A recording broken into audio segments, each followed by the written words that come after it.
Welcome to Bardic Inspiration. This is Dungeons & Dragons in Shakespearean Style, brought to you by Sooth Players, creators of Completely Improvised Shakespeare, among some other awesome improvised shows here in Melbourne, Australia. There's more details about how to follow us and our withers and thithers down below here on the stream. And you can also catch up with the previous videos for our two campaigns that are running simultaneously right now. The Magical Cane Band, who are here this way with me today, and the Headless Marys, who are running alternating Sundays. Feel free to get caught up and to get in touch.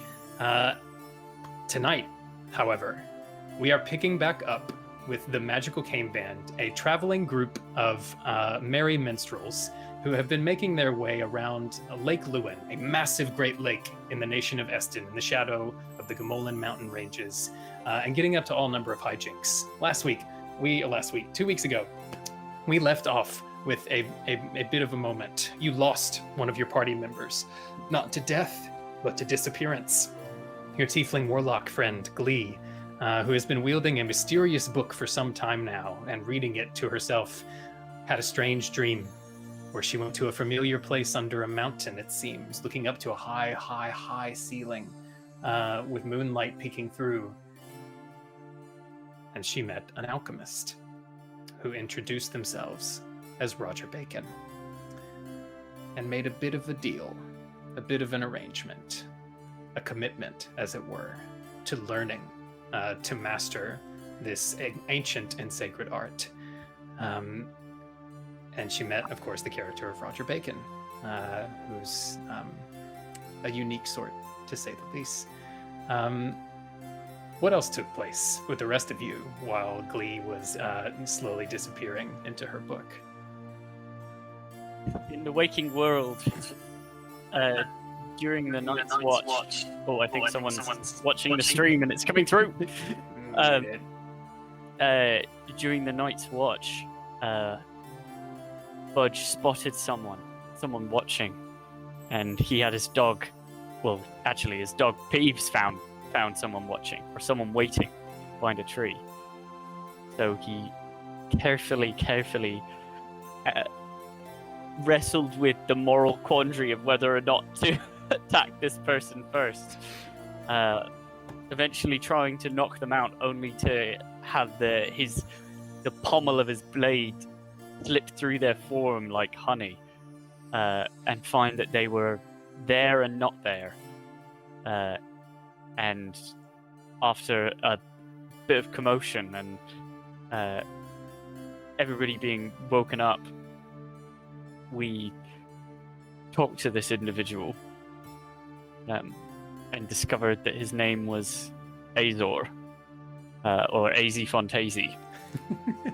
Thank you, Broccoli. He was quickly dubbed. Just for context, almost every single time this group has met an NPC, Broccoli, Rick, who should hopefully be here soon, having some tech difficulties, always makes a nickname. And I always say, you know what? Roll a persuasion check. And he rolled like a 24 or something absurd. So Azor accepted without comment the nickname Az Fontazy, which Broccoli stuck with. Yeah. He revealed himself to be the Watcher's Eye and recommended us to find a group of people who follow the Watcher's way. Which we've met, one of which we've met, a monk called Joan, who we freed from dungeons of Edwin Banks. Whom you recently killed. Who we have killed. Yeah. And we also have imprisoned in a ring that Alora carries. Oh, yeah. Apparently. Yeah, we do have that. Mm-hmm. No one's spoken to him as far as I know. No, it's been a bit of a hot minute. Has anyone spoken to the dead man in the ring? I don't think so. Who would do that? Azor also said that he knew quite a lot about this rhyme of reason that the group had obtained from Edwin Banks. It's a substance called ascalite, which turns out to be apparently a piece of the material body of one of Eorn's gods, the Reaper, which is of no small concern. but we have it in our possession now. And so he told us at no cost can we ever let a piece of Azclite fall into the clutches of a dragon. That was our instruction. So we went to see. So the book that Glee left behind, we believe, is Glee somehow. It's made of skin, and fortunately, thanks to Rain's overwhelming skill at smelling things, she could tell that Glee was in the book. So we tried to work out how to get Glee out of the book, and we went to the biggest magic user we know, which is a witch, a friend of ours called Mother Sawyer, only to discover that Mother Sawyer's entire house, the stump of a tree, has vanished. Is it smooth? Is it just grass? Is there a gouge out of the earth? Well, We're about to find out. That's where we are. Why don't we drop in and see? We left off with you in the dark of night, approaching midnight now, in fact, since you had about an hour's journey from where you were sleeping to get to Mother Sawyer's. You've been asleep for about 2 hours. Rain, in a port wine-induced drunken stupor, is not having a great time and is being trundled along with her angry little halfling self in Broccoli's pack. It is dark, pitch night. The cloudy skies above you showing about a half moon. Somebody mute that feed, whoever that is. There is hardly any sources of light. So those of you with dark vision, or if you're near Alora's boat, you would see that the ground is muck and mire as you're used to. It's a bit better near the road, but as you've come to the end of that little path that goes off the road, you can see, those of you with dark vision, that the mud is very disturbed. There's like all sorts of impressions and stuff like that in it. If you're looking, you'll have to get close. But Budge, you asked, so make either an investigation or perception check, depending on the kind of information you're looking to gather. I'll would make say an probably investigation. Yeah. And If, if anyone else is doing the same, you're welcome to either roll independently or assist Budge. I'll definitely investigate, but I'm last, so I'll be coming up a little bit behind, but it'll take me a second to realize what's happening. All right. Just shifting something there. Okay, that's a 12 for Budge. Okay. And then me. You've got your little bit. Looks like a 20 for Alora. Okay. Nice time to give a shout out to legend technomancer Matt Day for designing Rollcast, which lets us have that slick dice overlay you just saw over the stream. Very cool. Okay, so between the two of you, Budge and Alora, you're able to sort of tentatively move around this heavily sort of mucked up area where the hut used to be. And I think by the light of Alora's boat, once she catches up to you, Budge, you're able to suddenly make out a lot more detail. The place where the tree is, and it was a big tree, like big enough to have a moderately sized or a small house, as well as sometimes that extra room that she would grow out of it. So it was quite a heavy profile in the dirt here, and it is as though it has been pulled up manually out of the muck. There is like, if you've seen a tree that's been blown over by a storm and see just how like deep and extensive those root networks are, it's like a crater. Like all of that has just been like, there's clods of dirt and muck just like appended everywhere. It's almost like a giant kind of octopus shape. There's the basic divot or sort of crater, but then tons of these like tendril holes of where the root systems used to be. In fact, I would say most specifically, and perhaps strangely, which with a 20 you have earned, there are some independent divots besides the roots, where the profile of the tree itself ends, and a little bit beyond it, in fact. There are holes in the ground that are kind of regularly interspersed. They're not in a perfect circle around it, but kind of a few to one side and then a few to another. They are quite large, themselves kind of like the size of small tree trunks. And there are 8 of them, 4 kind of predominantly to one side of where the tree/house used to be, and 4 to the other. They're I would say Alora probably, when you're getting a bit closer to one of those to have a look after Budge sort of finds them. If you bring your boat up closer and look into those divots, they're different than the trenches left behind by the roots of the tree. And if you look a bit closer, you can see that the reason they're different is that the walls are not sheer, they're not smooth. They're actually, although there's kind of an impacted bottom, the sides of these holes are pocked with small marks, almost like tons of tiny little holes stabbed into the still pretty soft muck underneath there. Hundreds of them. Like the wall is basically more, it's like heavily textured with all of these little indentations, each like little needles kind of into the muck. Budge, while Alora is looking into that, you eventually stumble upon a strange shift in elevation. Like you actually literally trip on it slightly, the way that a quick, like a little raise in a sidewalk will kind of catch the bottom of your foot. Rewatch that step. And by the light of Alora's boat, you can make out actually that there's a little bit of a small mound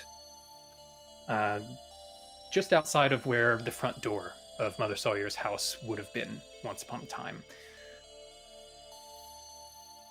Upon closer examination, and if you look a bit closer and kind of move some of the muck aside, there is a human face.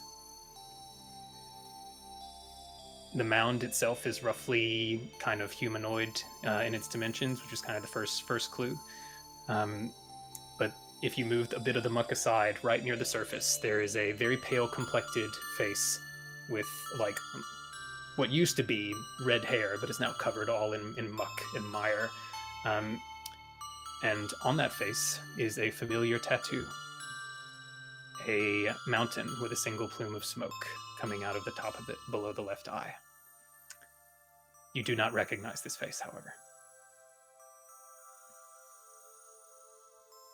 Oi, everybody, we found a body. Can I stick my head out of the backpack and sniff the air for like danger and any other bodies? Yeah, you can. I would say the way this is now, normally you have advantage on smell and sound checks, but you are drunk as a skunk as well, or recovering from being drunk. So that would give you disadvantage. So you can just have a normal perception check roll. Sure.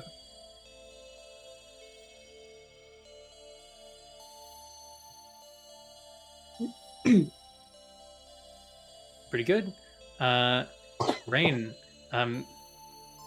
you specifically were looking for. Tell me exactly what Rain was sniffing. You said other bodies, but there was something you said before that. And danger, like any other like humans or like smell or sound of like other lives or smoke or sulfur or anything like that.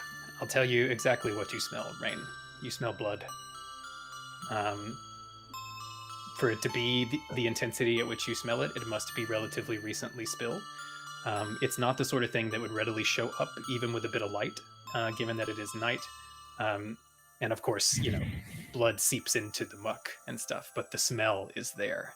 And it is coming from over near where Budge is, for sure. You'd have to like get out and go and have a closer look to be sure, but you're pretty confident.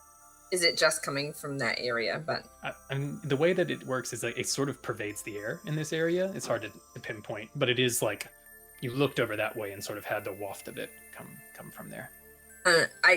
I stumble out of the backpack and fall on the ground, and then like crawl and run, and then come and stand behind Budge's legs and like peek out the side and have a look at this dead body. Okay, as Budge, what would you be doing having discovered this body? Are you sort of leaving it be, or are you exhuming it, or like having anything to do with it? What's Budge's play?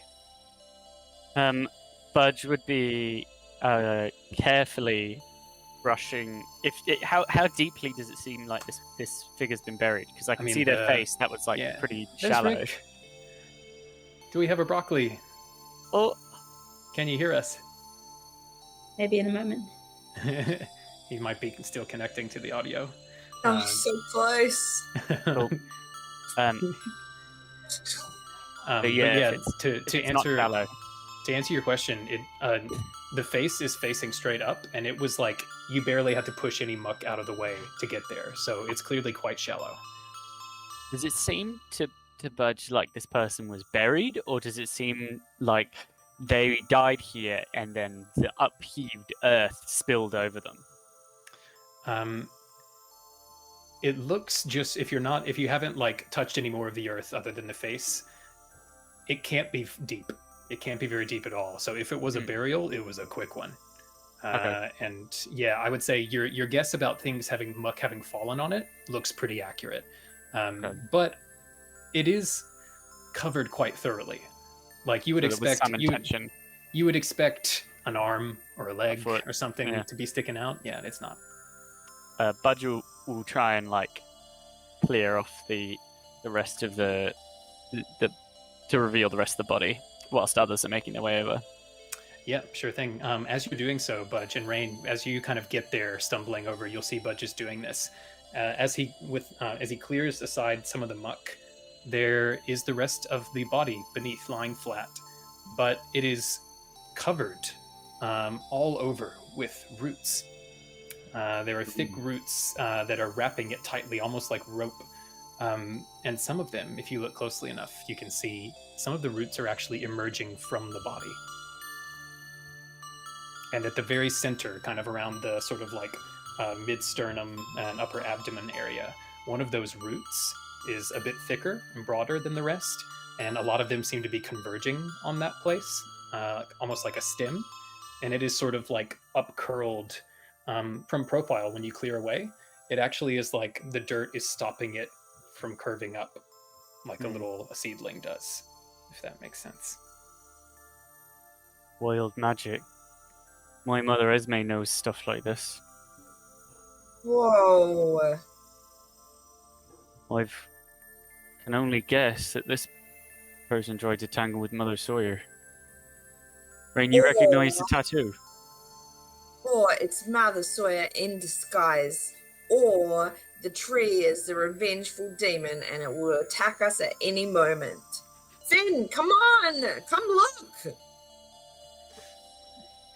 Oh. Yikes. Egads. What does thou think that this is Mother Sawyer? And that her house has sprung from this body? I think not. Do you recognize the tattoo? Methinks I should, yet All of it is you, risky on my memory. all of you I thought would. it was the drink. You've seen it before on the Goliath, who you've had a close encounter with a few days ago in game time now, weeks ago in player time now.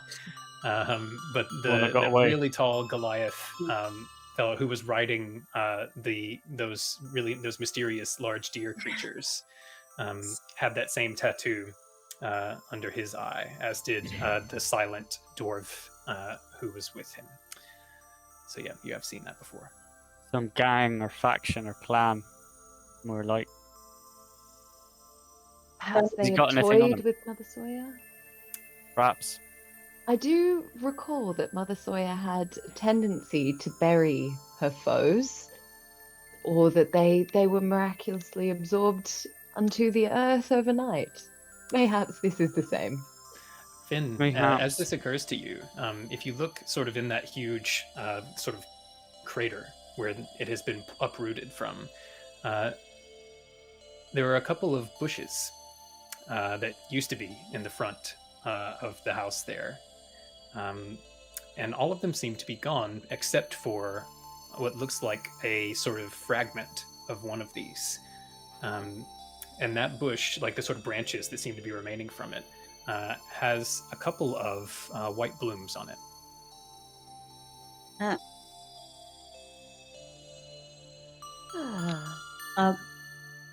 Head down and see if they match the one in my pocket. They do. These are other corpse flowers, just like the one that Mother Sawyer gave to you, Alora. in one of your last meetings with her. Can I gather them? Sure. Yeah, you can. You now have 3 more of these corpse flowers, which Are you are. picking those flowers, Allura? They are an antidote to poison, Budge. Let's take them all then, I suppose. I think so. Brock. I think we've lost Broccoli. Aye, so you will just have to play it. Yeah, Rain. Do you not have a potion that you can sense people? You're gonna have to clarify what you mean by that, Rain. I've got a potion of wolfsbane. Keeps me from being a werewolf. You took that, right? Anyway, like for the book, for when Glee became a book, you knew because you did magic. Oh yeah, that was a spell. Yes. Cast a spell. Can you do roll this my eyes back and did a spell. Yeah. Can you do the spell to see where Mother Sawyer is? Oh. Are you doing it now? Is You that doing what it? I'm getting a no. I'm getting a negative there, Rain. I don't think I can. Nope. Cast a spell or find her? Mother Sawyer's. She's a person. What about Mother Sawyer's house? Oh, that's interesting. That's a big object. Yeah, I don't know. You know, it's kind of a philosophical question. Is a house an object? If it's a tree, is a tree an object? If it's a house, I mean, you can have a tree. I mean, if you own a plant, just because it gets big enough, I don't think it stops being an object. yeah, you see, I was able to find Glee the artifact in her chest. That's right. That's an object. And if it was Wasn't- really, really big, would that wasn't make a it not Glee. an object? Oh, see, the problem is that it is a tree. A tree is alive, Budge. You can. I've even heard people can talk to trees. Brock, Can Brock, talk to an That is object. a good idea. Brock. The porridge bowls. Oh yeah. Oh yeah, I've got it right here. It's a pretty special bowl. Here it is. It's my favorite bowl. The best Look bowl for I its have. sister bowls. Oh, I see what you mean. You want to see if we can find some more bowls nearby.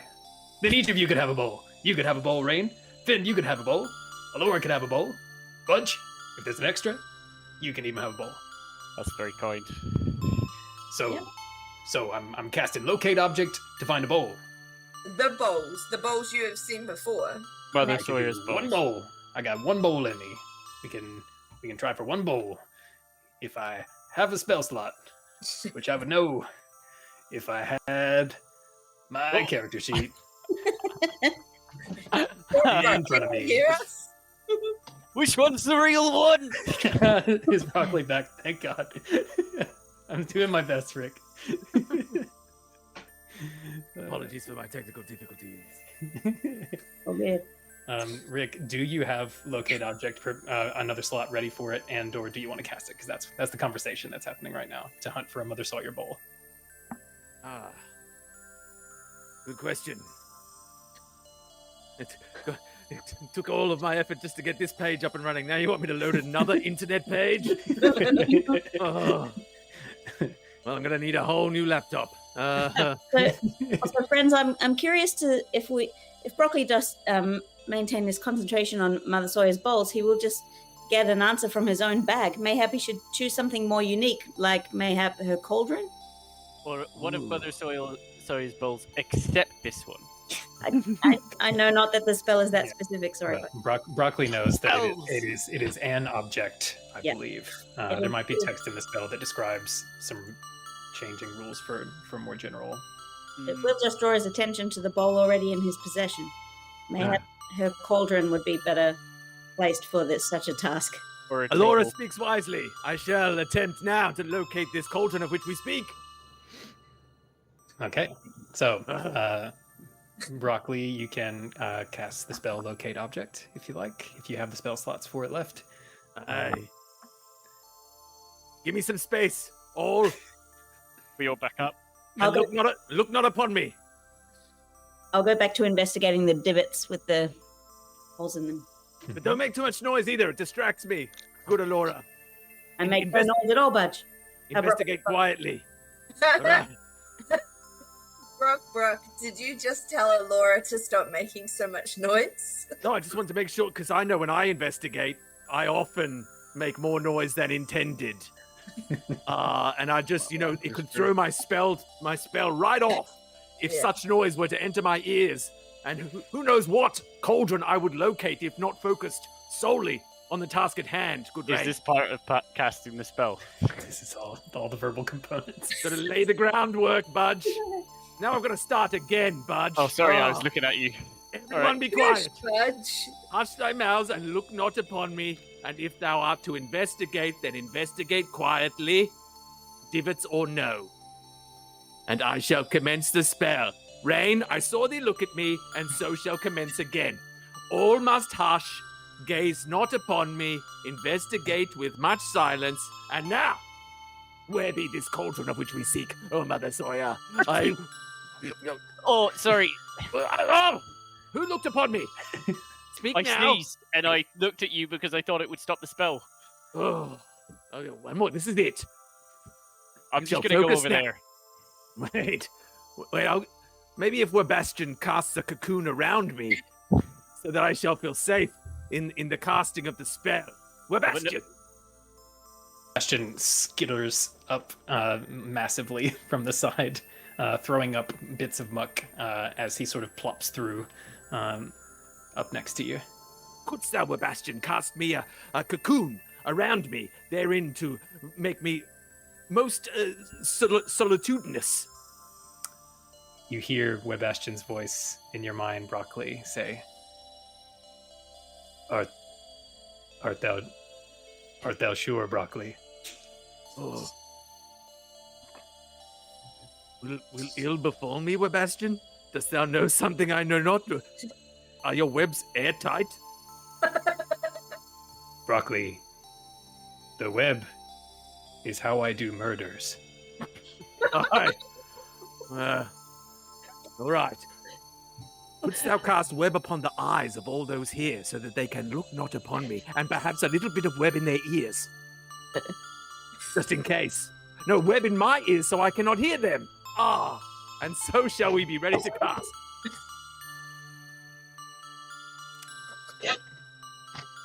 Broccoli, Would all if be thou happy dost for a wish- little bit of web. A little bit of web on my eyes and a little bit of web in my ears, and I shall locate this cauldron.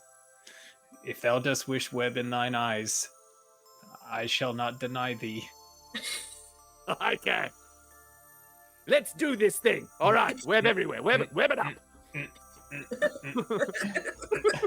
Bastion trundles around to angle it, and then stands himself up on 4 of the 8 legs, leaning back, like Shelob about to stab Frodo in the abdomen, like that big sort of standing himself as tall as he can, putting forward his abdomen at you, and closing some of his 8 eyes and trying to aim exactly right. Yeah, we're gonna do this. From the lower abdomen, a gout of web springs forth and hits you directly in the face, Broccoli. Just full in the face. Some of it skitters off to the side and wraps around your head. Broccoli's head is entirely ensconced in web at this point. Well, I like it. Whatever speech you're attempting to make is not coming through. Oh, does he need verbal components to cast the spell? You are unable to cast the spell because it requires verbal components as well as somatic and material. The rest of you can just see Broccoli horrible. Did you find it? Where's the cauldron? Where's the cauldron? I can't find the cauldron. Budge, I'm concerned that Broccoli can breathe not. Maybe he needs to be- I think he wouldn't have done it if he couldn't breathe. I can't breathe. Was it? I can't breathe.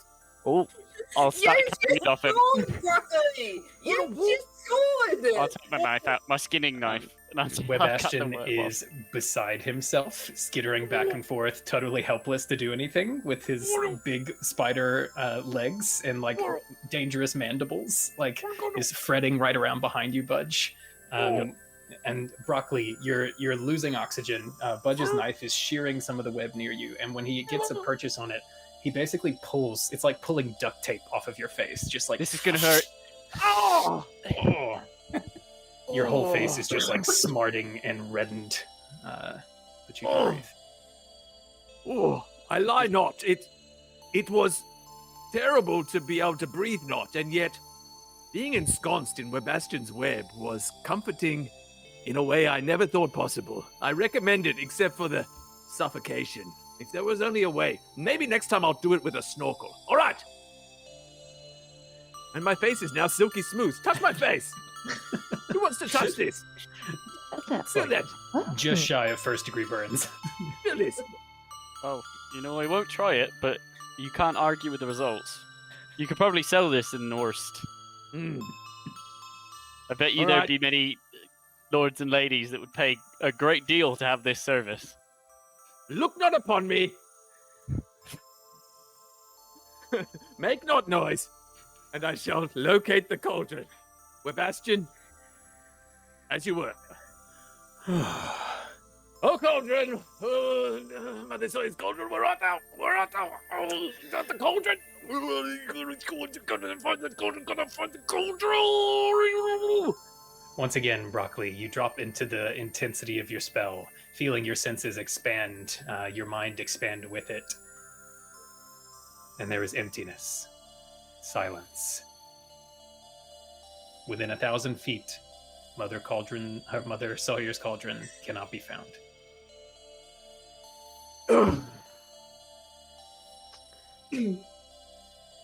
There is no cauldron to be found, good friends. Mother Sawyer's cauldron is nowhere near this site. Oh. At least we know she is not buried underneath this dirt or plunged into the ground, for that is where the cauldron would be. There's a Indeed, small she's comfort. not. Wherever she has gone, she has travelled far. She's taken her home. Adam, does it look like it walked?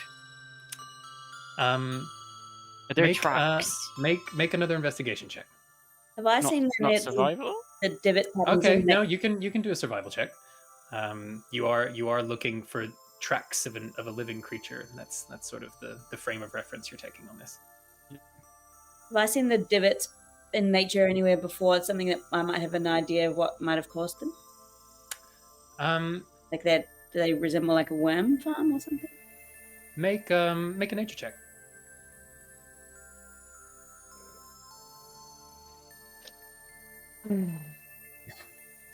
Finn, Budge, you are in your element here, so you can make that check with advantage. I forgot to tell you.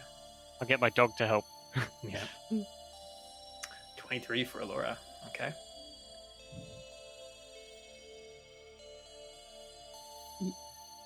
Okay, 20 for Budge, with Peeves on the case. Budge, you and Alora are doing this parallel tracks, so I'll describe one and then the other. You are looking at the big imprints in the ground, and Peeves comes with you and sort of takes a sort of priming sniff of what's going on, and goes and looks at the other ones as well. And you see him heading off with his nose to the ground like the wolfhound that he is, sniffing away. And Budge, you sort of pick a direction. Both of you, in your practice hunter's ways. Peeves goes. If you look at where the house was, you pick like somewhere between a 45 and 90 degree angle, and Peeves goes one way and you go the other, and you sort of like winding your way to try to cover as much ground as you can. And you do find something.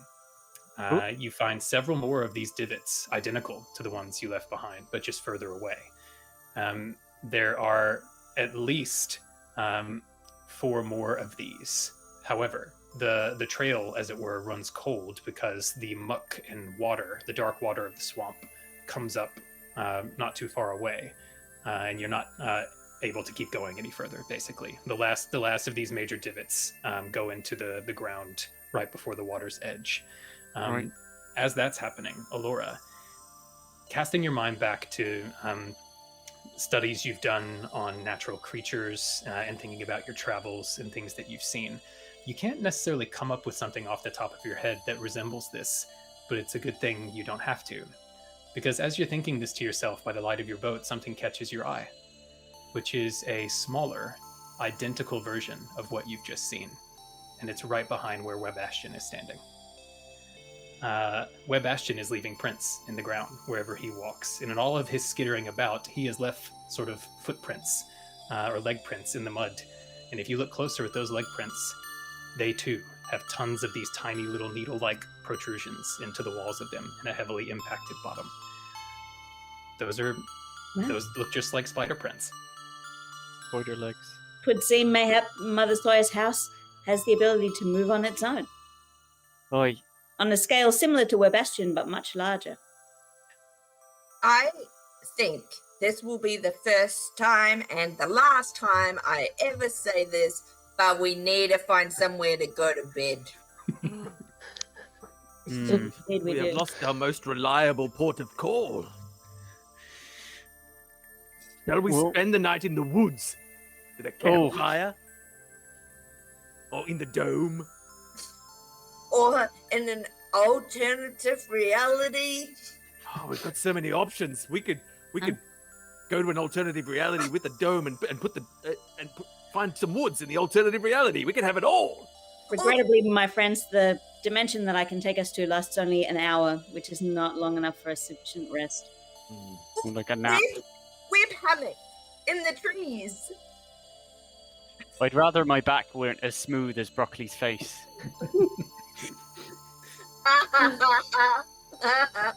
It's starting to sting. Oh, maybe I'll rub some of this mud. I know this mud has good qualities. I'm going to rub some mud on my face. Oh, I feel like a mess. Oh, you look like one too. Well, you look prim and proper, Rain. Oh my Good. god, Is that fresh vomit on your chest?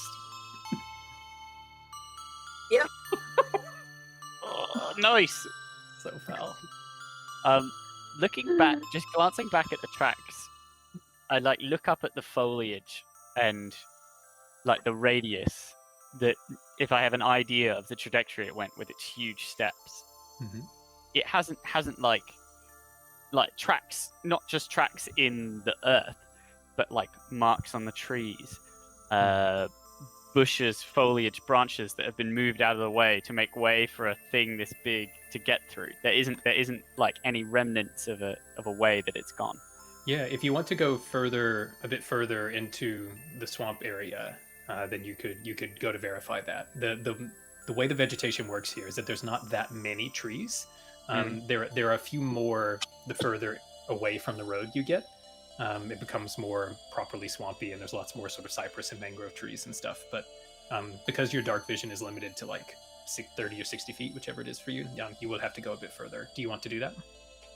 Well, I'll turn back to the cane band and I'll say, if we're sleeping in the woods, we might as well give it a go following Mother Sawyer's tracks, because who knows? Maybe we could keep following it until we find her. Aye. Or, I don't know, at least for tonight, it might be a direction to choose. I do like to follow a track. It seems purposeful. And Rain, thou canst sleep in my backpack whene'er thou wilt. I am climbing up right now. And I climb up and get in. Ajay, I have a favor Can to I get comfortable in the backpack? You're not going to be working on a long rest at this rate. You can get there and be in it as you normally are.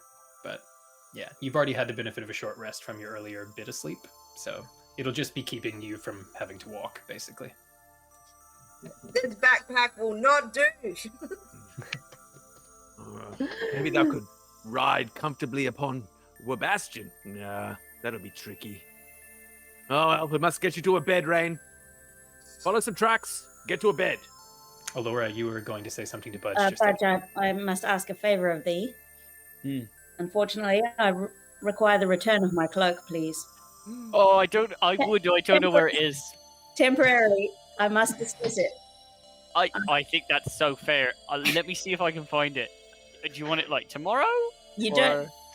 I physically need to find it, not Budge. I can just Oh. dismiss it in myself. You But can dismiss it without finding it. Well, that's lucky. But mayhaps not a great idea, because what if somebody picks it up that we don't know for it's lost, and then you want to telepathically communicate with them? I seek Budge to drop the magic entirely. It would become a regular cloak, just temporarily.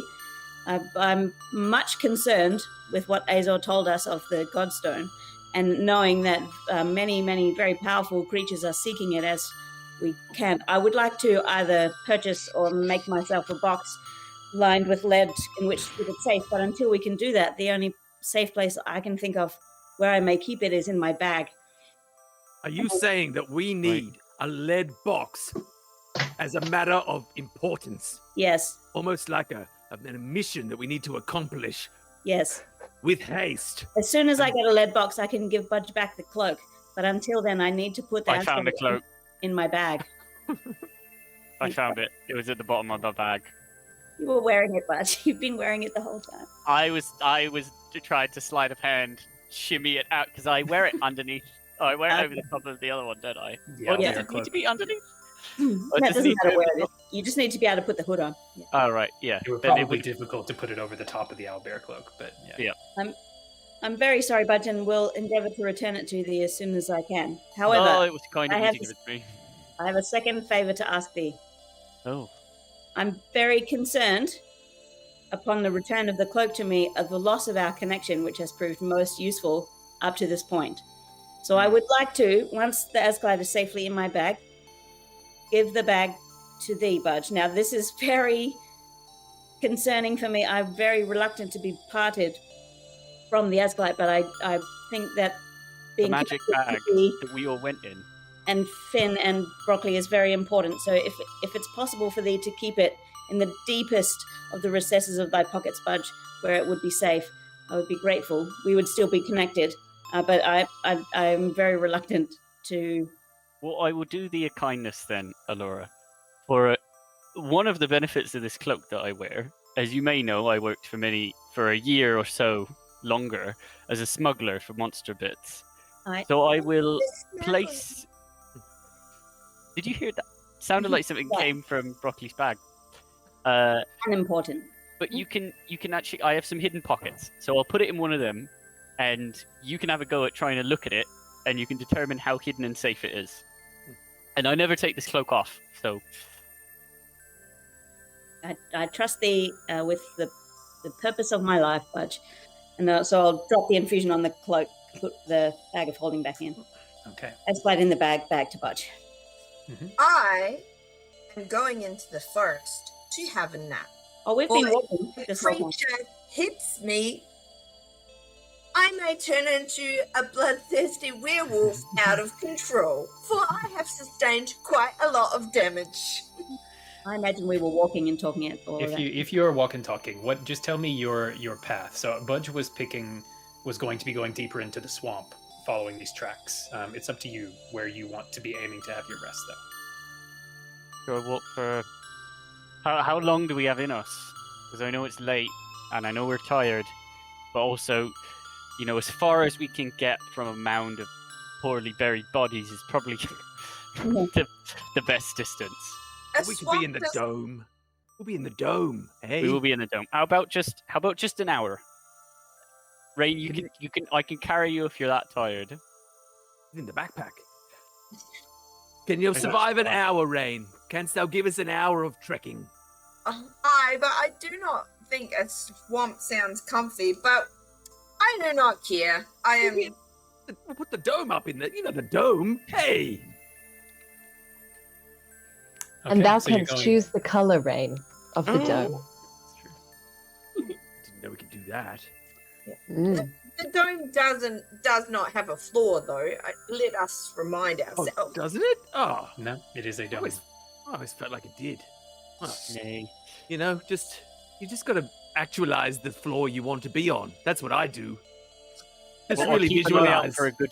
I'll keep an eye out for a floor that we would like to actualize on for the night. Yeah, Get that would be, Wabaskin to that would be create part a of, webby floor. So if I could get Budge to make another survival check with advantage, you're doing two things here. One of which is you are trying to find these tracks or evidence in the trees of things crashing out of the way.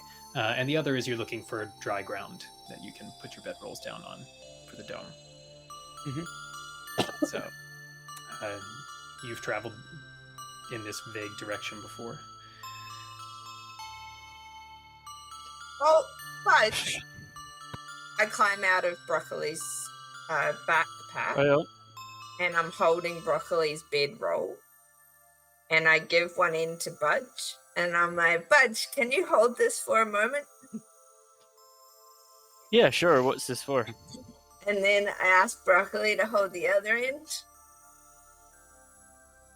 I'm way ahead of you. And then I lie down on it and have a long rest. Wait, sorry. What is it you're attempting to sleep on? You're attempting to get dragged on the ground?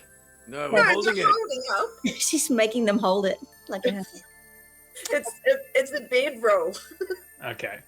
like a hammock. I Well, can't you're do this. walking for an hour, so you're not going to have a long rest, even if you do sleep that whole time. It's up to you if you want to be sleeping during that, and they consent to do it. Sure, but Budge is also tracking. Afraid So- my arms are tired. They're long, but they are not strong. Oh, okay. Also, And I just got a bit of roll it a up. rules clarification here. According to Jeremy Crawford, anyway, Lehman's tiny hut has a floor. Oh, So I Hey, knew what? it. that's you news to me. There's You There's all some gaslighted me about the controversy. floor. some controversy about it. I will say. I don't know what it would be composed of. If it's the same as the dome, for example. It's composed of dreams. I think Jeremy is right. Also, Brock, here is your bedroll. Thank you. Now, as we're walking, friends, I feel a lot has happened in this recent adventures of ours, and I feel like we need to run through like the top 5 priorities we have at this stage, because I can hardly keep all the strands intact. Number Number one. 1. restore Glee. Yes. Glee, who is the book we think. Yes. 2, we need a lead box for Laura. She needs one. We should get one. That's And- 2. And find the Watcher's Way. Go and visit Joan. Go and visit Joan at the Watcher's Way. Maybe Joan has a lead box. That's 2 Mayhap. birds, 1 stone. It is. I may have one slightly different to that. I'm not sure where it lands in priorities. Obviously lower than during Glee. But check in with my family, with the Harua Trues. Which could be a way to... there's a lot of wisdom amongst the Harua True clan. When you stop to listen. Because our top priority, that of finding Glee, is our top priority, and yet we know not where to begin. Mhm. Is this true? Yes. Rain? Do they drink ale, Budge? No, but they drink alcohol. Good. Good. It's possible, friends, also because Joan mentioned that her temple was some distance, as are the Herutrus. Mayhap they are in the vicinity one with another. Imagine It's a that. similar cardinal. Finn, you are quiet. What is your priority?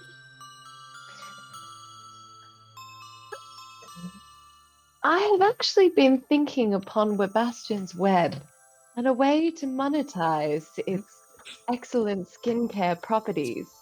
I was thinking of calling it Skin with Finn or Cleanse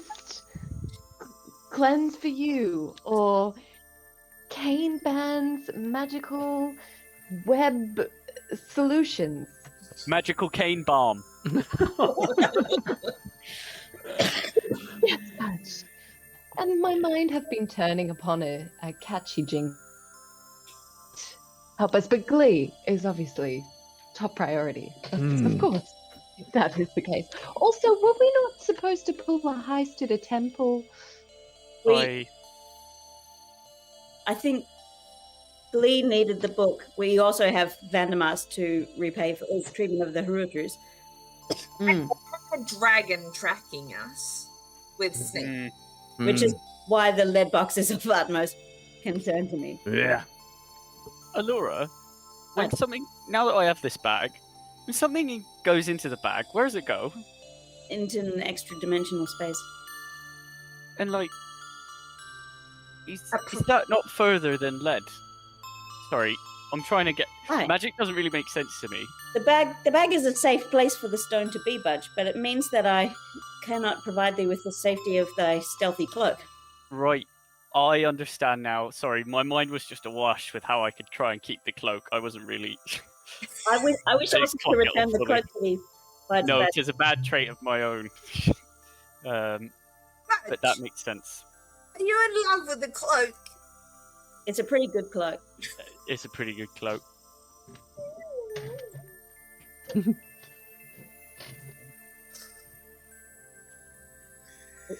we think I shall not. we've walked far enough? Can we get help Rain? How to... did you have a 14 on your survival check? I couldn't find it on the log there. Oh, Or did you end up I rolling think your I survival think check? I don't think I did roll another Yeah, survival because check. you were meant to roll with advantage anyway.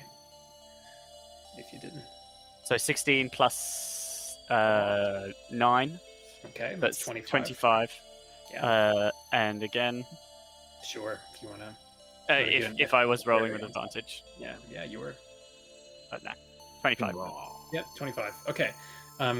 So two things then. As you are trekking through the swamp, you've done this before in this approximate direction when you were venturing towards Heragor's lair, the black dragon of whom you were discussing before. There, initially, as you're sort of so you know that you can't go directly because of all the water unless you're just sloshing through it. So you have to sort of wind your way where there's dry ground. Yeah, and it takes a while to move through this terrain, especially in the dark. So you have dark vision and you have Valora's boat and stuff like that, but otherwise it's difficult to make your way. So Broccoli, for example, who doesn't have dark vision, and I think Rain as well, if I'm not mistaken, would need to stay pretty close to the light of that boat if they want to keep their footing and not slip into the bog and stuff like that. Mm-hmm. Especially Rain. Broccoli, do you want to use my head torch that Alora gave me? That's right. I've got my flash hammer. Now the Oh, yeah, your flash hammer. Use your flash hammer. I'll stay in your bag. You do have your flash hammer. I forgot about that. And Alora, correct me, does Broccoli also have a similar head torch? Was that discussed in the last session or two no, ago? just the flash hammer. Okay, thought so. Okay, so you do have enough light to keep your footing, especially because Budge is very expertly finding the path ahead of you with Peeves. And as you're moving, you're able to pause every now and then and sort of look at the ground. And it's one of those things where clearly this structure, this spider house, is moving through the water with reckless abandon. Like it didn't seem to be phased by It's so tall, I imagine. Yeah. So you're kind of having to do some guesswork where you work your way around and you try to double back to where its path seems to be, and then all of you have to wait a bit while Peeves and Budge look, and then you're like, oh, there we go. Here's one. It seems to have changed direction slightly. Okay. And as you're looking up a few times, you are able to see some branches that seem to have been clipped in an unnatural manner, and you can see the remains of it on the ground. Sometimes with a roll that high, you can even get readings as sophisticated as like water that has been displaced and is pooling where it wouldn't normally be pooling, but it just got sloshed over that far onto the ground. However, when you get to a place that's a really good camping spot candidate, it's a kind of a raised area. Not the same place where you've made camp before in this area, which is where you encounter the Shambling Mound and the Will-o'-the-Wisps. But it's a different sort of raised area, which is ideal for camping. You do also lose track of the tracks. You come through the water positive that this must be where it must have gone, and there's lots of water around you either direction, but no more physical sign that it seems to have come this way. Well, either it's taken off, or it's stepping more lightly, or I can't find it. I reckon we bed down here. Sounds good to me.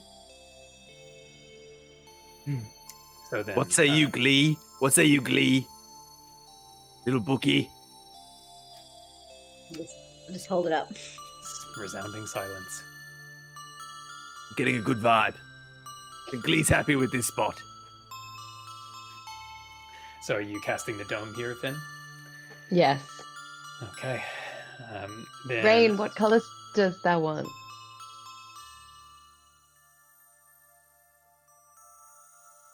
No, we can't hear you, Muted. Catherine. Rain. Sorry. You must have muted your mic. Can they do the same color as the moon?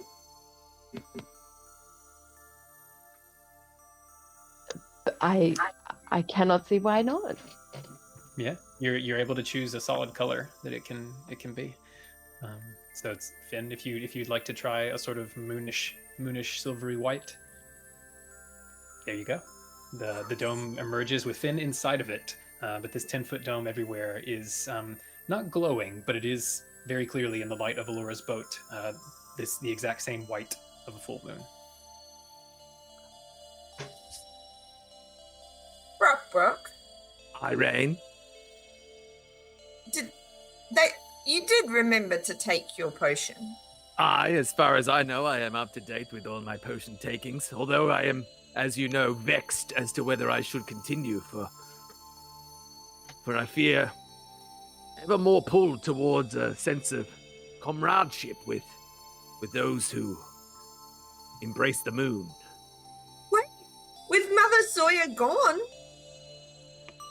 we cannot Aye. find here to fix you and turn you back anyway. The potion was only ever a step until we came back. For when This she is true. Well, the potion was step one of Mother Sawyer's plan to cure me of my curse. So perhaps this is the universe herein telling us that the way of the wolf is my destiny. Or, again, just because, well, I know that my other mother, Saphira, she is, and I haven't talked about this, Rain, for respect of you, but she has come clashed with a werewolf. At least I think so. And so she might know of a method. is a Comoclash werewolf. It's clashed with one. It's fought, or at least I think she at least knows how amongst the bunch of them. I mean, Alright, Heruatrues are monster hunters, so We have fought werewolves. That is how Broccoli became one. but look, no offense, I think that we're like not S tier class monster hunters as much as maybe, I take it back. No, I hear what thou says, Budge. Perhaps I just think there is maybe more they knowledge. might know something. Yeah, I'm just trying to be helpful. Perhaps there is more knowledge here to be gleaned, and so I shall not forego the potion until such time as all options are removed from our hand. We also know not friends that Mother Sawyer has lost to us. We have tracked her thus far. Aye, but our attention span is short. We will have forgotten her in hours. We will have moved on. Broccoli, you would remember, or you can decide whether you would remember, but you know that you're meant to have this potion. Mother Sawyer told you could have this potion each night to forestall the development until your first moon, which is the 2nd of Peace Blossom. I suppose it's up to you how sure you want Broccoli to be of those dates and how much longer you have and things like that. But Mother Sawyer did say that to you when you got the potion. Yeah. And how much longer till 2nd of Peace Blossom? It's about 15 days. You're about you're about halfway through the lunar cycle right now. I like it. All right, well, I'll keep taking it. And full disclosure, I quite like the wolf's bane. It's a Acquired taste. I really like. Yeah, the more I have it, the more I enjoy it. But this is yet another reason, Budge, to visit your family. This is two: A, to check I'm up on them, biased, but yeah. B, to glean more wolf knowledge, and I wager one of them has a lead box. There, I said it. Maybe. I don't know about that. And alcohol and hot food. I mean, the Boy. more we speak of it, the more this seems like our next port of call. Do I know, Adam, how far away? Because I told them somewhere specific. I was told somewhere specifically. Yeah. Your nan said to find them in the Moonwood. The Moonwood. That's right. Yeah. Which you would know is roughly like a 3 days trek Only 3 days. Cool. For the average traveler. For Budge traveling alone, maybe a bit quicker, and maybe you could, with some luck and a bit of work, you might be able to make better time than that with the whole group. And how dangerous is the journey? It depends on how Budge would know these options. So you are in the swamp currently. Taking the angle with the most swamp in it is probably the most direct, but is also risky. Because that would also go close to Hergor, Yes. I imagine. Yeah, for sure. Which is seems like we've been warned against doing that action.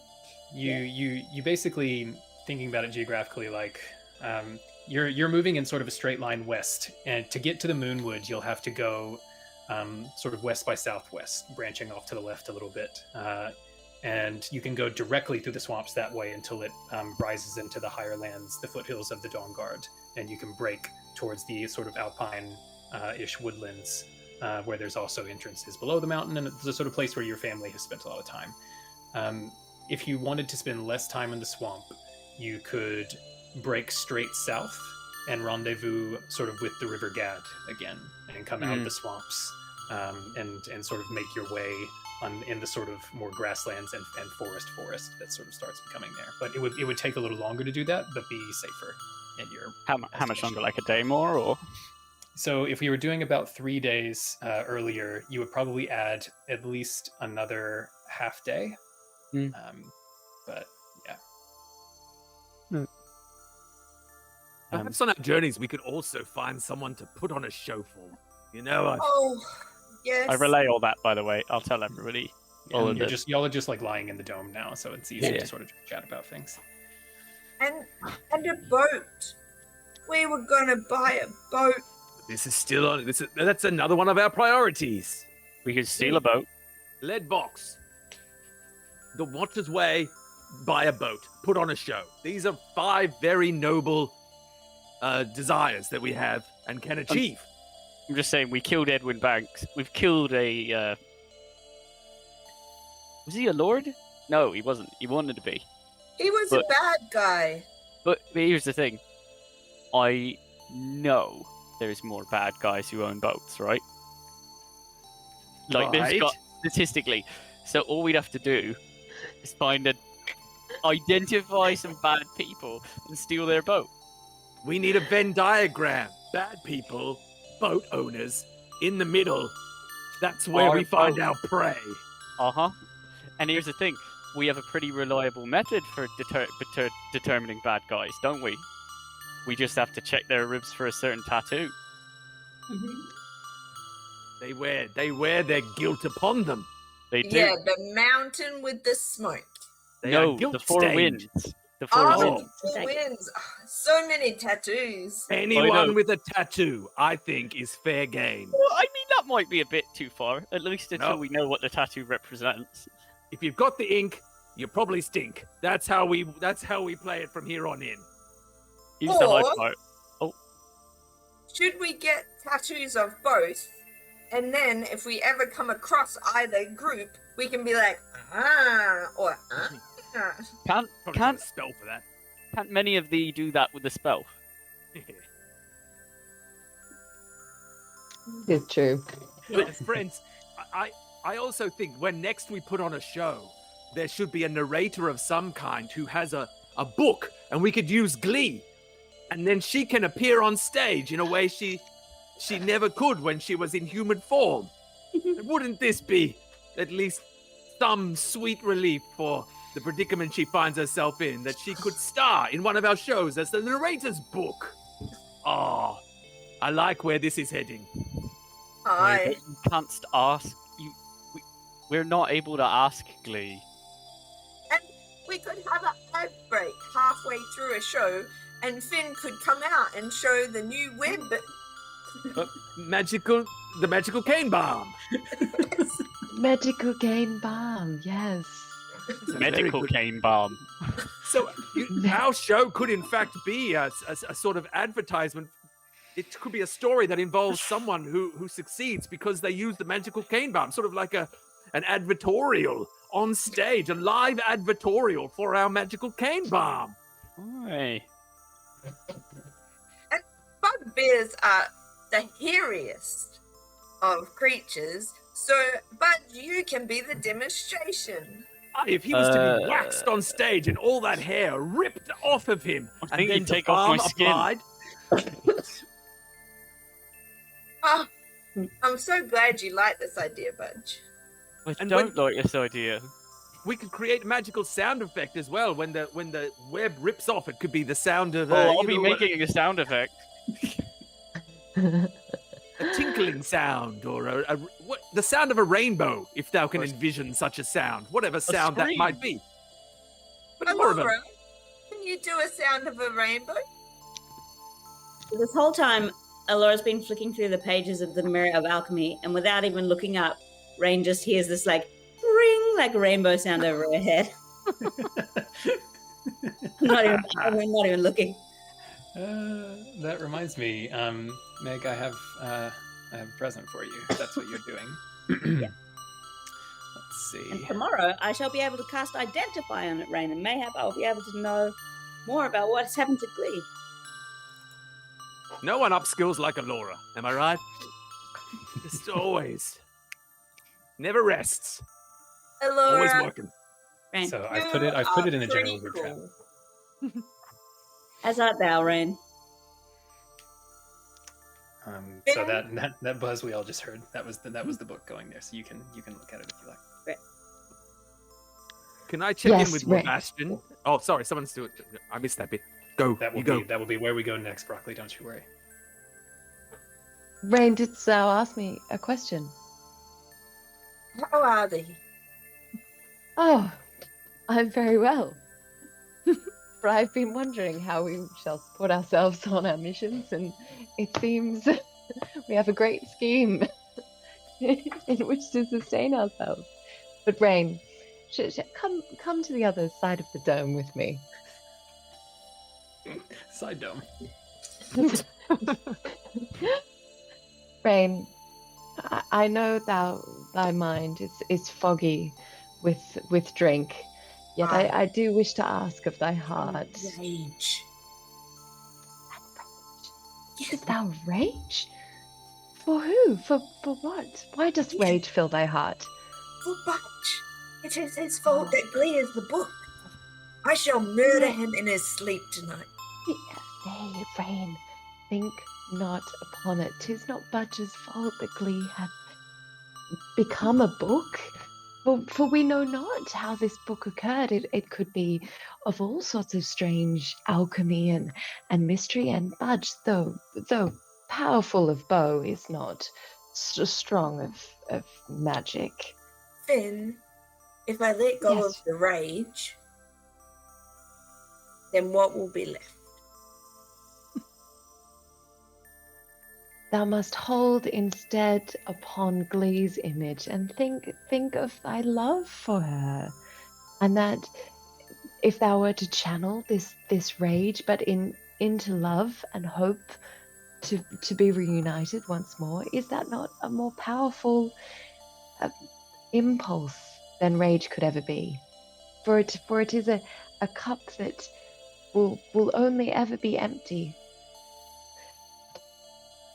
I fear I as soon am as you have letting in a wave of sadness that will make me disappear into the dirt, but I shall sleep on it tonight. sleep upon it, and we shall speak of it more tomorrow. And I go to like pluck a tune for her, and she's gone. So, okay. We can't hear you, Adam. Oh, as you did. Myself, let the record show. Yeah, you only get a few notes out of Alora's lute before Rain is just slap out. She's sleeping hard. The sleep of the drunk. So, we'll move over to Broccoli now. You wanted to check in with Web Ashton. You'll have to duck out of the dome because unfortunately Web Ashton does not fit there within. I can telepathically. True. That's right. You can telepathically communicate. I I can didn't just know the think. nature of the chat you wanted to have. I just want to think to hey, we're Bastion, hey. Yeah, I did- Broccoli. Yes. I did pose to thee the question of what form thou most desired to be, and thou did ask for time to ponder. I just would check in with thee.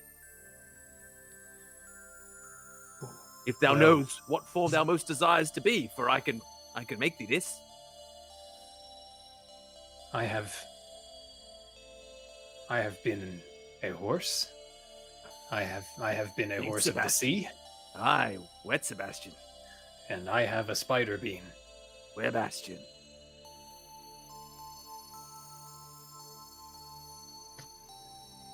There are times when I do look up at the birds of the sky, and even you yourself, Broccoli, earlier this night, and wonder what 'twould be like to take wing.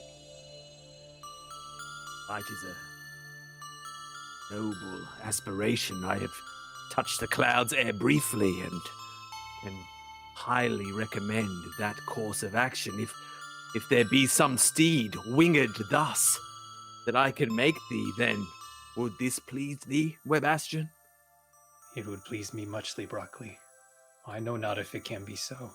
I feel I am bound to water and earth for all times. But I if shall thou ponder canst do this. this, Mhm. I shall Google it, Webastian. what? There shall be answers out there in the world. I shall shout my answers into the world, and those who have pondered this shall surely let their knowledge seep into my mind. If there be winged steeds, then Webastian, so shalt thou be a winged. Oh, mayhap. For now I am content a spider to be. I like having eyes 8 and legs the same. Although perhaps we are bound by a capitalist credo now, for thy web has become the very backbone of our future enterprise. Why, this could cause much consternation if thou were no longer able to herein supply us with that which we so desperately need. Broccoli. Oh, how torn would I be if I could give thee wings and yet was unable to, for the sake of magical cane balm. Oh, wretched fortune. Broccoli, thou dost know many words, and thou art very wise. But I shall stay, Webastian, and give to thee thy balm, as long as thou dost need.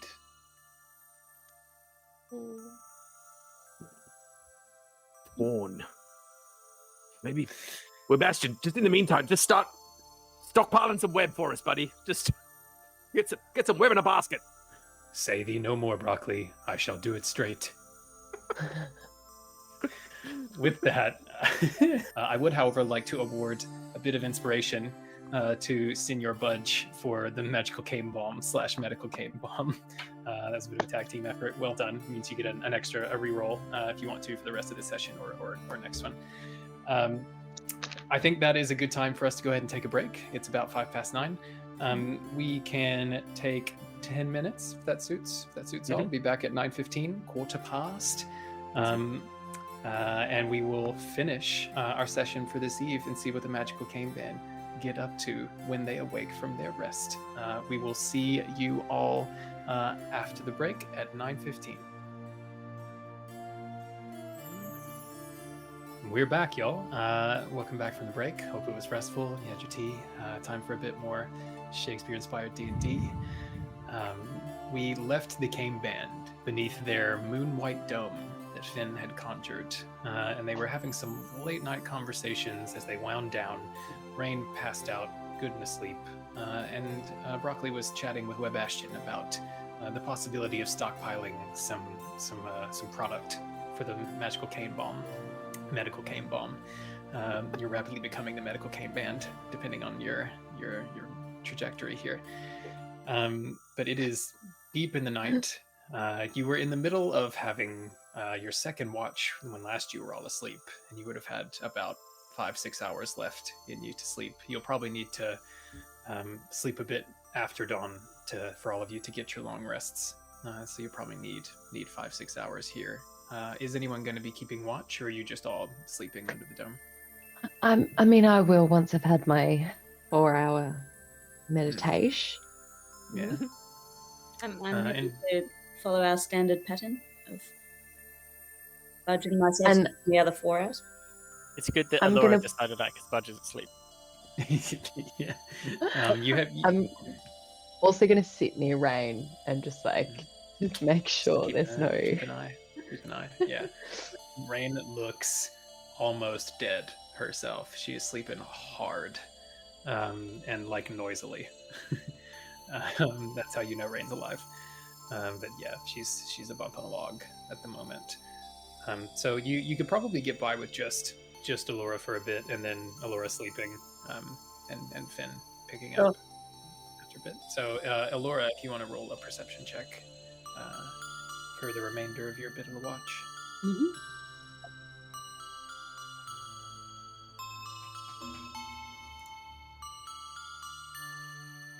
Yep, pretty high, 25. So with that roll, Alora, it is reasonably quiet. There's on occasion you'll hear the sort of slopping sound of water being displaced, as toads are jumping from their spots and kind of plopping in.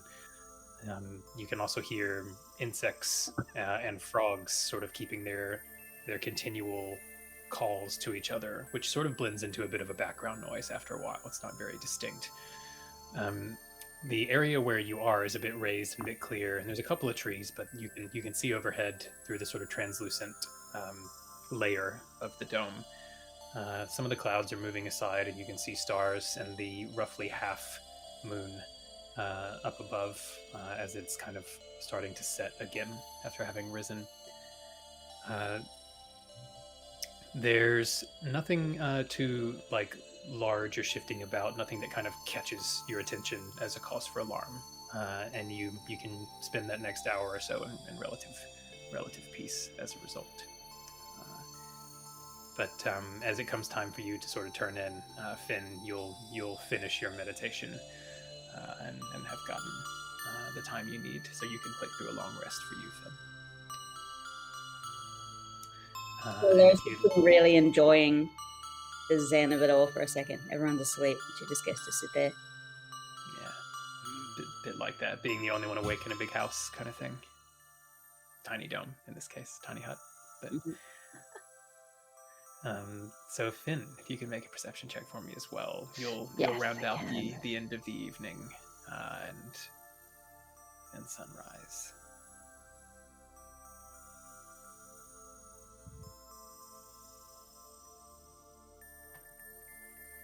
Okay, 16. Through the course of the early morning and the wee hours of the morning, you often find yourself being the person on the graveyard shift, Finn, due to your sleep, your meditation needs. It's a familiar experience, only here, rather than like when you were on the lakeside, it's perfectly temperate inside the dome, so you feel comfortable, but outside it gets a little bit quieter, even the frogs sort of quieting down a bit. Eventually the clouds move all out of the way. You can see all of the stars. It's not like as impressive as it could be because of how humid it is, but you can see some familiar constellations and things like that.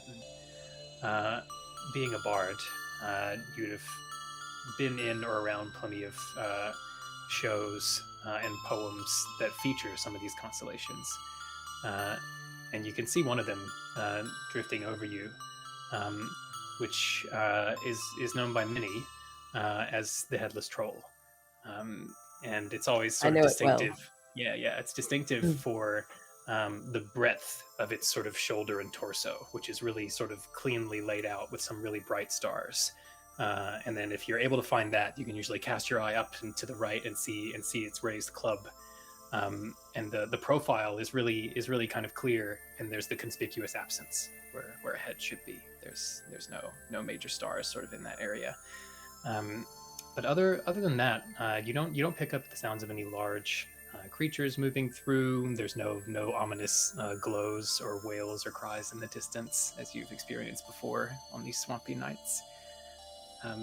The sun begins to rise, and you start to see the swamp visually come to life, although it's been thriving this whole time. And in across the water area, you can see much better now than last night with your dark vision. There's a lot of water in this area. The high ground you're on is elevated, but to sort of the north and west, it is almost a lake rather than swamp. There are sort of outcroppings sticking up throughout, and some trees push up through it, but it's definitely the wettest area of here that you've seen. And you managed to see a couple of egrets and a heron at various points, sort of split out, that seem to be sort of doing their morning fishings, being wary of each other and such. But the rest of you, a little while after sunrise, later than usual because of the events of last night, you will begin to wake up. You can all click through your long rests, and you have the dome for longer if you like, because it lasts 8 hours when you conjure it. But it's up to you what you do now, Cane Band. The morning is yours. Morning, Cane Band. Morning, Good I'll start friends. making breakfast. Do we feel we shall immediately move on or remain here for a bit of time? Well, we shall break the fast, surely. Yeah, I'll cook. Take at least an hour. Let's go slow. If I have time, I will identify the book. Let me double check to make sure that I'm giving you the information you deserve to get for that. It's a ritual, so if I can just sit and do it, then It's because Allura is an artificer and uses her tools often when casting spells. What how would Allura cast Identify on an old book like this? she has these. She reaches into her bag and pulls out these like glasses, and they have all these like kooky lenses and stuff on them, so that she can work out God, you actually have them. starts investigating, like looking at closing things and like moving the lens out of the way and checking it out. Like they belong to her jewelry tools. Oh my gosh, that's amazing. Okay, so Allura will be doing this for about 10 minutes, ritual casting, and I imagine sort of flipping over the pages, looking at each one, trying to look closely at the ink. So you notice a handful of things as you're doing this, Laura, and you would have picked this up last night as you first looked through it. One is that while the book is quite substantial, there is a point which is represented by the pages I've sent to you, where you can't flip any more pages. It is as though the printing is just part of a singular block of paper material that doesn't flip anymore. So the pages that you've received are the ones that you're able to look at. And I told you last you looked at it that there was something wonky about the ink, that there's something odd about it. In so the I'm book going made to- of skin? Yeah, what? Something strange about that. So when you've looked at a handful of the important items that you've come across, you've had similar experiences to the one you're about to have now. And that is that there are traces of detectable spellcraft and stuff on this book, and you're going to get that information now. But in addition to that, there is this you have to sort of adjust with your lenses for a second to compensate for this, because once you've cast your spell and the nature of this text seems to shine forth to you, much like Glee's artifact, it is positively radiating with magical energy. And you're not casting Detect Magic, so it's not like an aura like that, but it's like imagine for Allura like turning down a corner in an archive and just seeing like vertigo effect, long shelves full of books, like an overwhelming amount of information just sitting in front of you. It is very much that sensation. And there's several different spell and spell adjacent effects or magics that are imbued into this book. It is not an item that requires attunement. That is one of the things that Identify tells you. It does not have charges or anything like that. You will learn that there are a few kinds of spell and spell effects associated with it, and one of which seems to be some species of the illusory script spell. Illusory script is a first level divination spell that it's quite a common one that is often used to hide things. and you know that when people use this, especially in your experience, when people are writing technical manuals or histories of things, and there's people they know will see the text, but not most people who see it. They can use this spell to put text that will only show up for them. And while this doesn't necessarily allow you to see all of that text, you can tell, oh, something like that has been happening here. And this text is able to sort of shift its appearance as a result of that. And you also learn if it was created by a spell and the spell that made it. You will learn from looking at this. This is sort of a learning by negation, if that makes sense. You know that it is full of magic. You do not have the name of a spell that was used to make it. And that is because the nature of this book is of an older magic than anything that your spell is capable of identifying. But you will know that the sort of nature of it is heavily associated with the conjuration and transmutation schools of magic. That is sort of like the most overwhelming sense that you can have from that. And actually, similar to the experience you had when doing this with the corpse flower, you are quite certain that you are dealing with something that is more ancient than the reckonings of arcana that identify as capable of dealing with. I just want to make sure I'm not denying you any other information. You also have a moment of disorientation, Alora, because one of the effects of the Identify spell is that if you touch a creature through the casting, you learn what spells, if any, are currently affecting that creature. And for a moment, as you are sort of understanding the magical resonance and configuration of this text itself, you have a moment of sort of zooming outside of yourself and seeing two things at once. And the best comparison I can make to this is the times when you're having a dream and you're talking to a person who is someone you know, but at the same time they're not.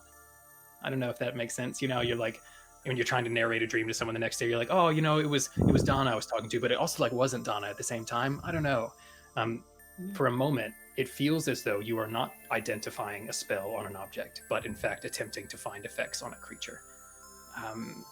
But it's hard to keep focus. You're having to sort of like change the lenses you're using on your goggles, and you catch like this sensation of that being the case, and then it fades again. That's what you get from Identify. And I take the next 10 minutes and comprehend languages on the bottom of that last page. You can. So Alora will be doing a second ritual of comprehend languages. Okay. While Alora's doing that, so that's about 20 minutes of time passing, Alora just like deep into this book. What are the rest of you doing? Budge is cooking, I know. Budge. I would like to catch something. But Okay. Yeah. Oh, yep, Rain. I will come with you. Oh, brilliant. All right. I And recognise those I. cranes And over I. there. Might I Oh, I come saw it. for my I re- knowledge of nature is much Wait. to be desired, and I wish to be at one with it. Oh, I Before mean, everyone heads out of the dome, can I say a few words? Sure. Totally. Smell the air today, good friends. Inhale deeply. Does this day We've all not been in this feel dome rich? for the last 6 hours. Does it not feel rich with potential, though? The stagnation of our night gives way to the potential of the day, Budge. And Budge, thy family is our next port of call. You, the newest member of the magical cane band, and yet so steadfast in thy will and so strong in thy purpose. Budge, Very nice. with you in our band, how can we here fail? I feel that you, Budge, you make us stronger with every beat of thy heart. And Rain, look at thee. The wolf's howl courses through thy veins, Rain. You have been with the cane band since the cane band was the cane band. Without thee, I know not what the cane band would represent. And here we... Are you Rain. dying? Are you No. dying? No, I am excited here, Rain, because this day is the beginning of our journey. I feel that we have perhaps had so many strands like Webastian's web flung upon the wind, and yet now we weave them together in a magical cane balm of rich potential. And here, Alora with her tinker's tricks, always learning, always growing. She makes us better with every tink she tinkers. And look at Finn here. Why, her voice raises us above that which we could be. Her very talent makes us what we are. There is no cane band without Finn's rich vein of talented words and songs. And the charm she emits, why, it makes me like the world ere greater to have her in it. And Glee, a book now. Oh, it makes sense, for she is always so strong of spine, and her wisdom always buried deep within the pages, and you could never judge her by a cover. Here we are, Magical Cane Band, still together, with Webastian and a dome, and the ability to conjure new dimensions at our fingertips. What could stop us, Cane Band, from seizing our moment here this day? I feel this day is where the Cane Band becomes what the Cane Band was always meant to be. And so, enjoy each other's company as thou goes and hunts and makes a breakfast and learns what books will hold. For I am glad I have woken this day with these friends here, and I look forward to the adventures that shall befall us. And I'm sorry if I have taken these here 10 minutes to maybe inspire thee briefly. I meant not to do such a thing, but I will set thee free into this day, and know that this 10 minutes was well spent. Go, good friends. Go. Yeah. That, Wow. folks, is how you inspiringly defeat. That is how you use that. Players take note. So all of you now receive a benefit from Broccoli's speech. Just then, Broccoli, would you like to remind us of what they get when you use that feat? Each creature gains 9 temporary hit points once per short rest. Oh, 9 hit points, friends. oh wait, can I click long rest? Yes. Yeah, we did that. I also, Rain, I would like for you to make a Constitution saving throw with advantage. And I'm telling you right now, this is to determine the severity of your hangover, and you are getting advantage because you are bloody 16, and that is how the universe has decided we work. So, just so you know. Okay. 17 on the first one.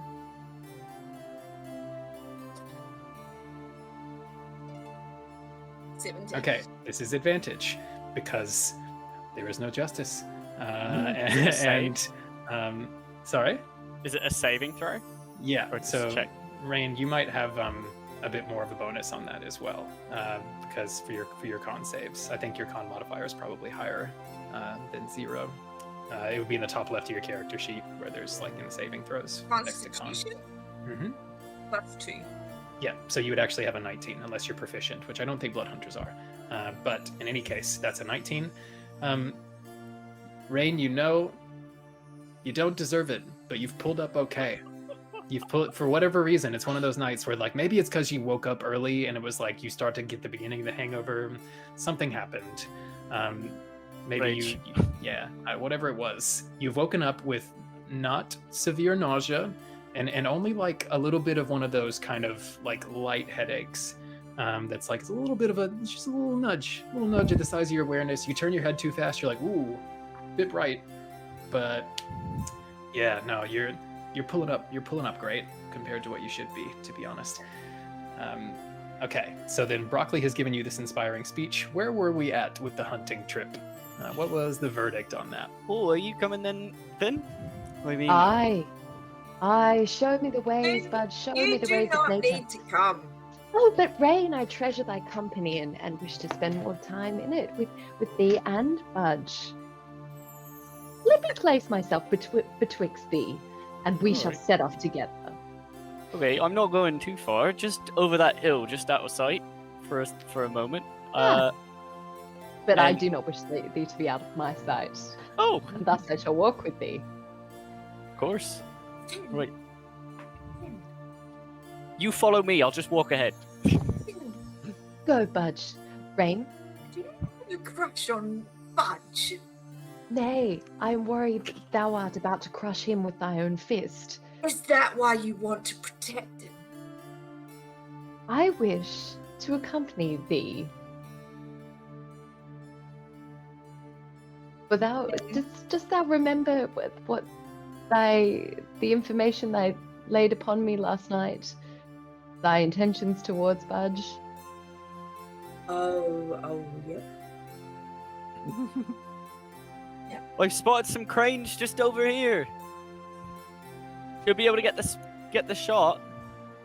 He won't get the shot if he keeps yelling at the birds. Oh, they flew off. And Yes, Rain. I dreamt of Glee last night. Didst thou? And what did she say to thee? She had a face like a demon. And she told me over and over that she had told me that I was never to kiss her or hold her hand or take it further, and that it was my fault. Rain, thou art too hard on thyself. Thou wouldst So- never have approached her had you had the information. It was not thy fault, nor was it Glee's, nor indeed was it Budge. It was Right. an error of judgment. So I am not going to kill Budge. I'm pleased to hear it. Now go home.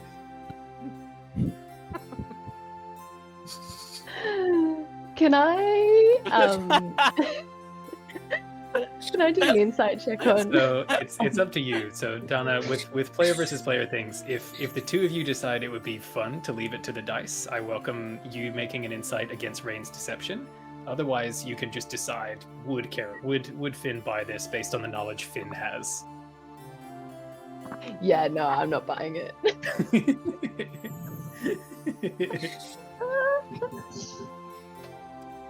Okay, all right.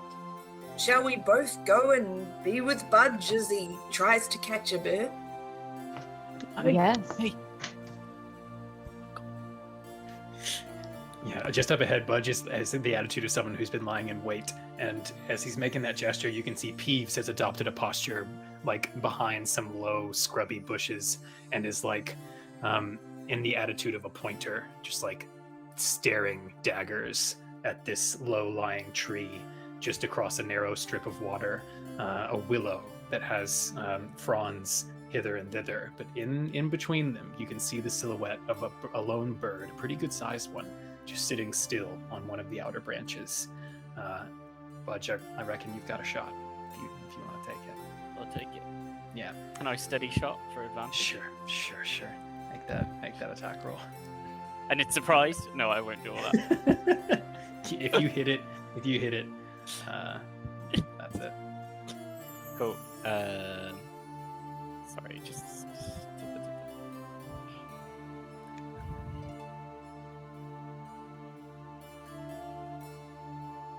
Is that? Yes, it is. All right, you don't need a second roll, I'm afraid. No.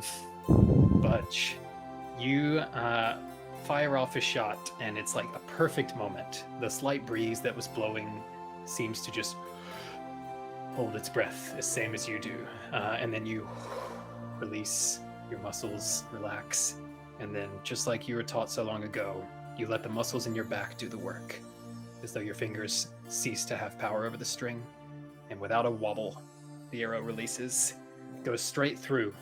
You can hear the sound of it piercing through a bird, and you see a crane that seems to have perched up there fall dead to the ground. And then a second figure falls to the ground.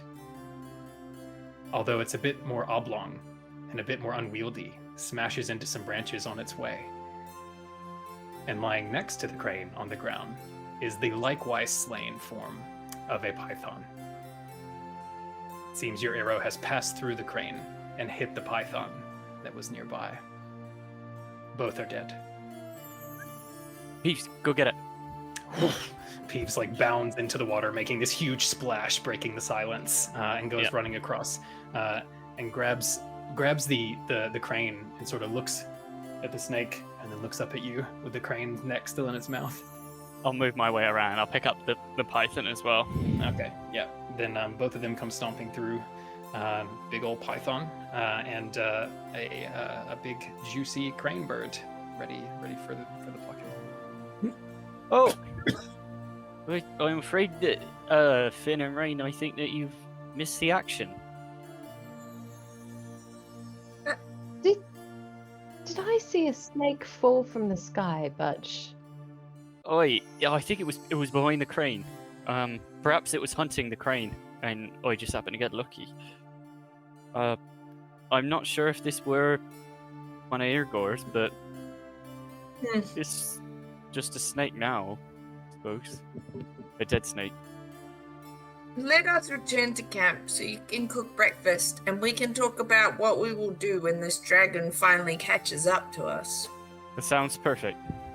And yeah, Budge will go back and he'll start preparing the heron or the crane to cook.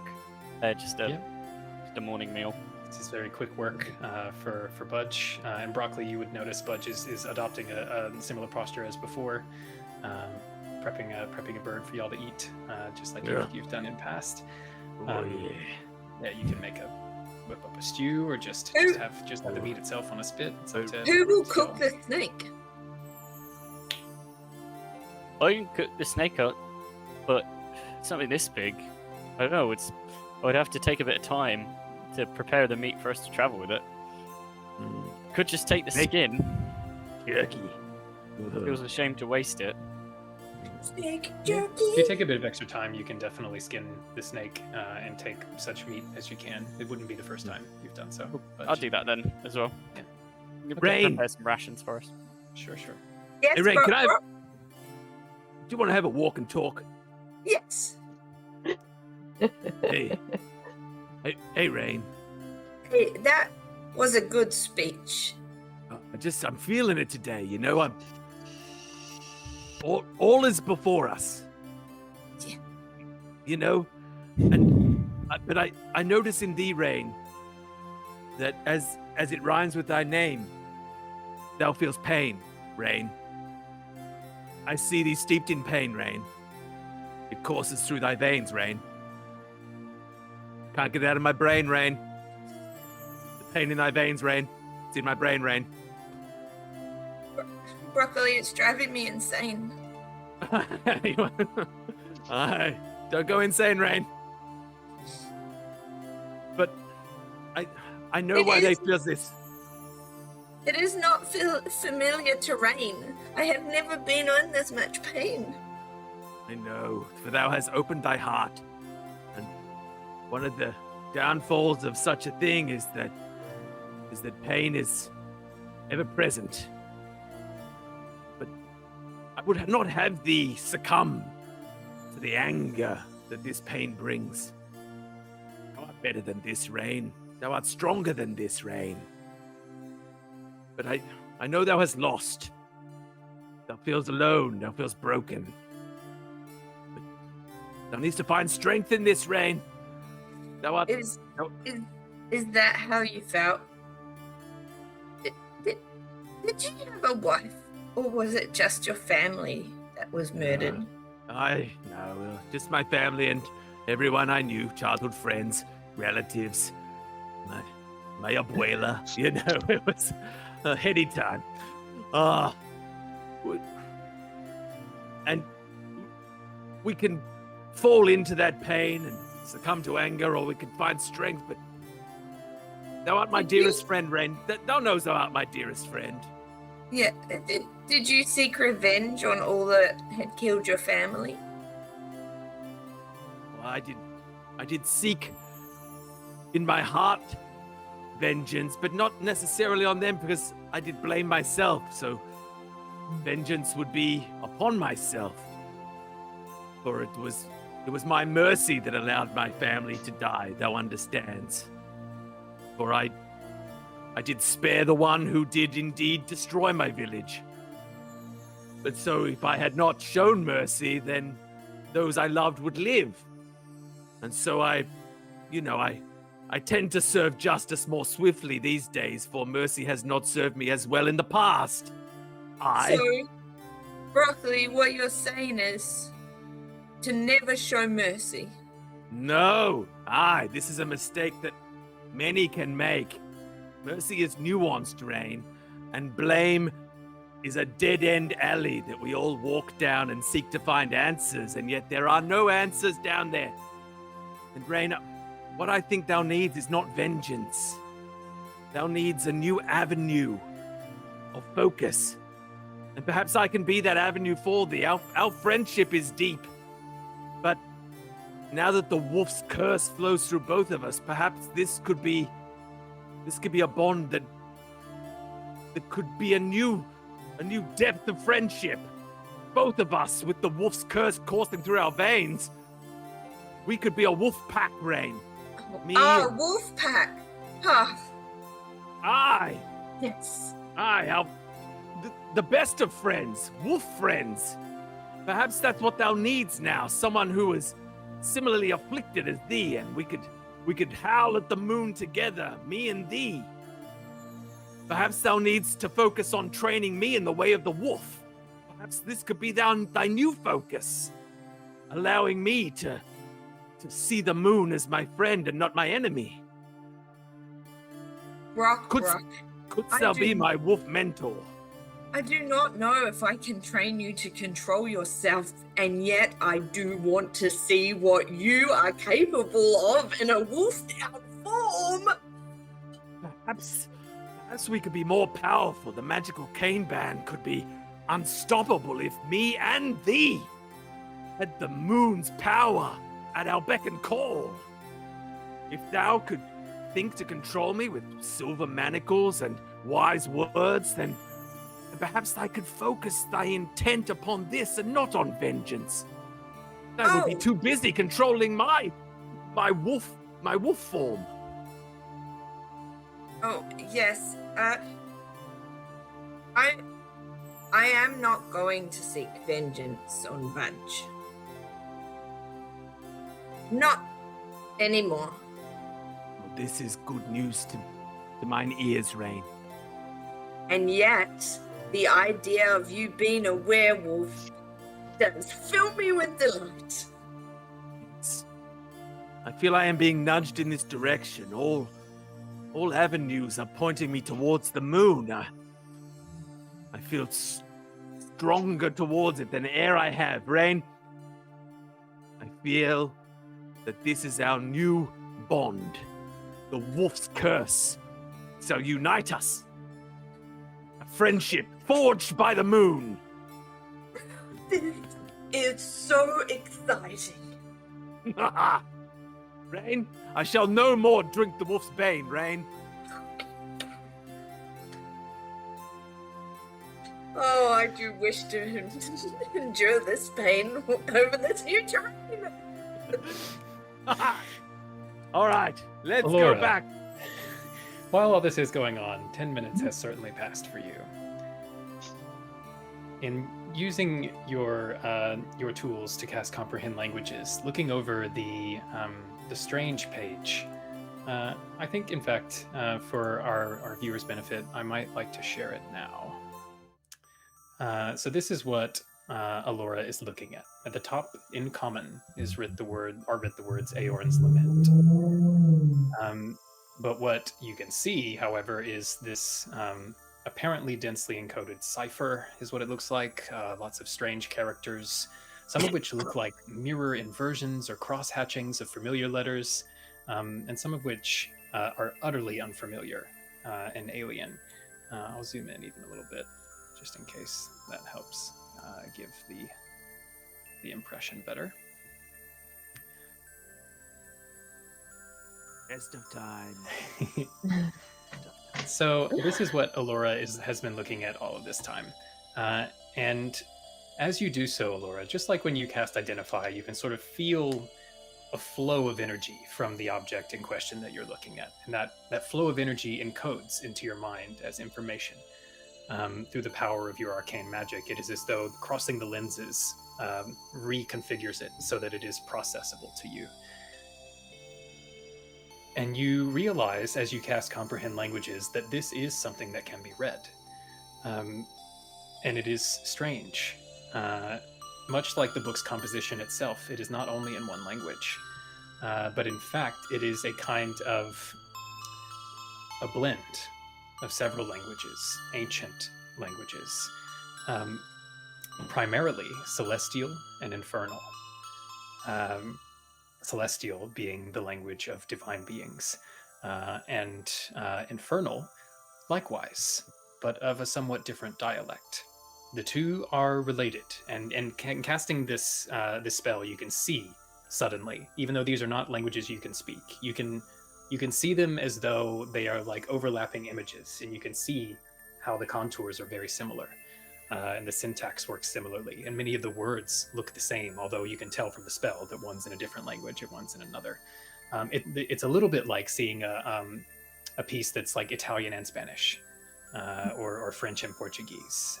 You can tell it's not how it's intended to be, and yet there is crossover, and you can sort of get that. And occasionally there is a third language in there, which for our game mechanics purposes is abyssal, or the language of demons. You are able to parse these things together, however. Even so, it is sort of a puzzle, even in the languages that it is writ. And then as you're looking and sort of realizing all of this and starting to put together words, your eye is drawn to the top center, where that strange triangle with the dots on either side sits. And the more you look at it, the more you're sure that when you look down, it has a motion, a slight motion to it. And then when you stare at it, it's still.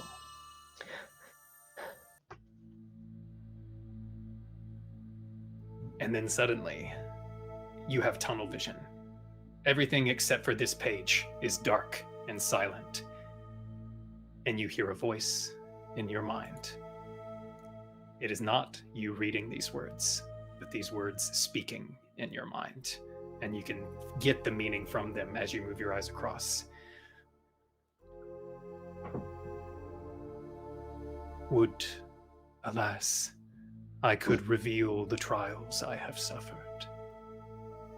To lose all and be all is to lose naught and be naught. My life, my love, my longing. Like three, they chime upon the dearth of memory, robbed from me, a harmony of loss. First death, you reaped of me my heart. First dream, you gave me cause to feel that loss. And first light, oh light of life, I have traipsed in the dark of your loss. In darkness am I, and we, when all again is one. Alora, I would like for you to make an intelligence saving throw. Sure. I have advantage on these. So. You sure do. Mm-hmm. First First one. Mm-hmm. Number 2. Oh. What a journey. Are you kidding me? Oh my god. You don't stand a chance, book. Alora, I'm not gonna lie to you. This was a very high DC. Okay. What happens? Those words imprint upon your mind, Alora, resounding, echoing as if in a vast chamber. For a moment, the darkness moves in to the page, blocking out all of the page. except for that triangle. And now you see there is more to it. It is suffused at once with color and light, reflecting golden, silver, and then bright, brilliant white. For a moment, all is darkness. And then, like a jolt in your consciousness, you can feel the strange sensation of being in a body. You didn't realize it, but you were for a moment outside of yours, as though you felt no feelings at all, had no thoughts at all. All was blank. And suddenly, you can feel sweat, such as much as Vidalkins can sweat. You feel sweat emerging from your pores. You can feel the weight of the book on your fingers. Everything is intense. The sound of the birds outside are overwhelming. The light from the sun is bright and hurts your eyes. And the book is closed in front of you suddenly, even though you had it opened. Your heart is pounding, as though you had just stepped back from the jaws of some great beast and are unhurt. Alora, you felt something touch your mind, as though it were a physical touch, and you pulled back from it. In that time, when you felt the touch, you could actually feel the words that had just been spoke to you. This is what a nat 20 gets you. You could feel the words that had been spoke to you being pulled from your mind, as though they were some foreign interloper and were attempting to escape you. And you pulled away in time to trap them. You remember them, but you wouldn't have. So that's what's happening with Alora.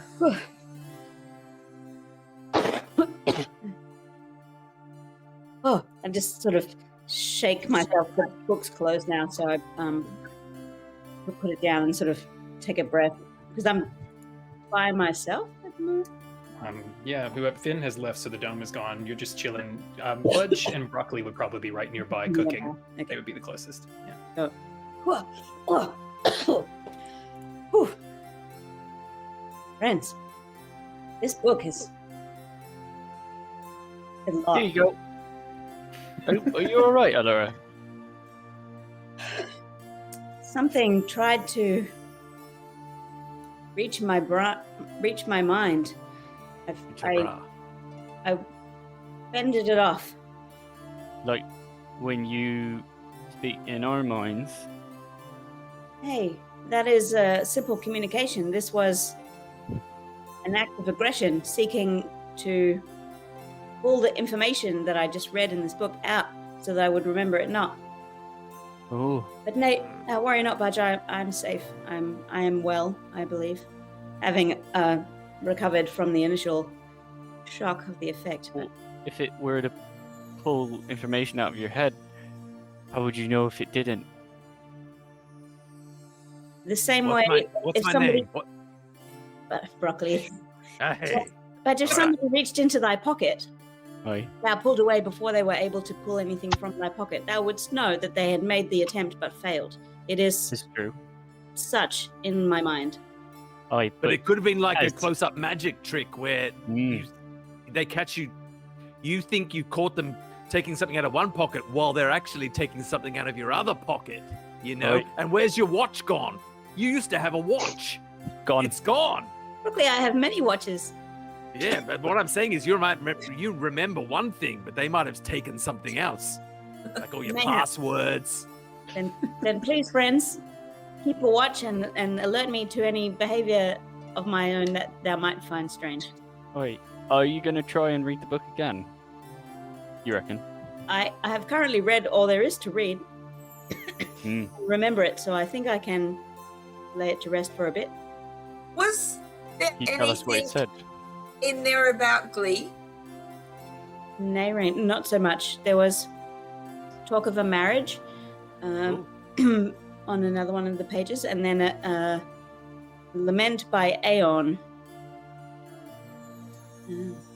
Wait, You're Eorn. having a little Like- trouble breathing, Alora, and you're coughing a bit. Maybe that book gave you the flu. It's just me getting the actual flu. Are you all right, Alora? I'm starting to worry about you.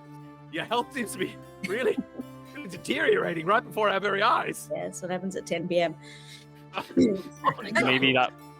Maybe the book goes in the. Anon, like short for anonymous. Eorn, Eorn. the being for which our land is named, Rain. The big one. Indeed. Is that a? Oh, okay, Rain. I just wish to be handed breakfast. Oh, here you go, Rain. What were you saying, Budge? Here you go. The story of the as I like go, I'll ladle out everybody's breakfast stew. Or it's probably like brunch at this point or whatever it is. Yeah. And I'll try and think, given what Allura's said so far, of like, is that like a story that resonates with something he's heard? Maybe not. He knows more about the Lake Lewin gods than anything else. Yeah. Well, you can make a religion check. Okay. Not a strong suit.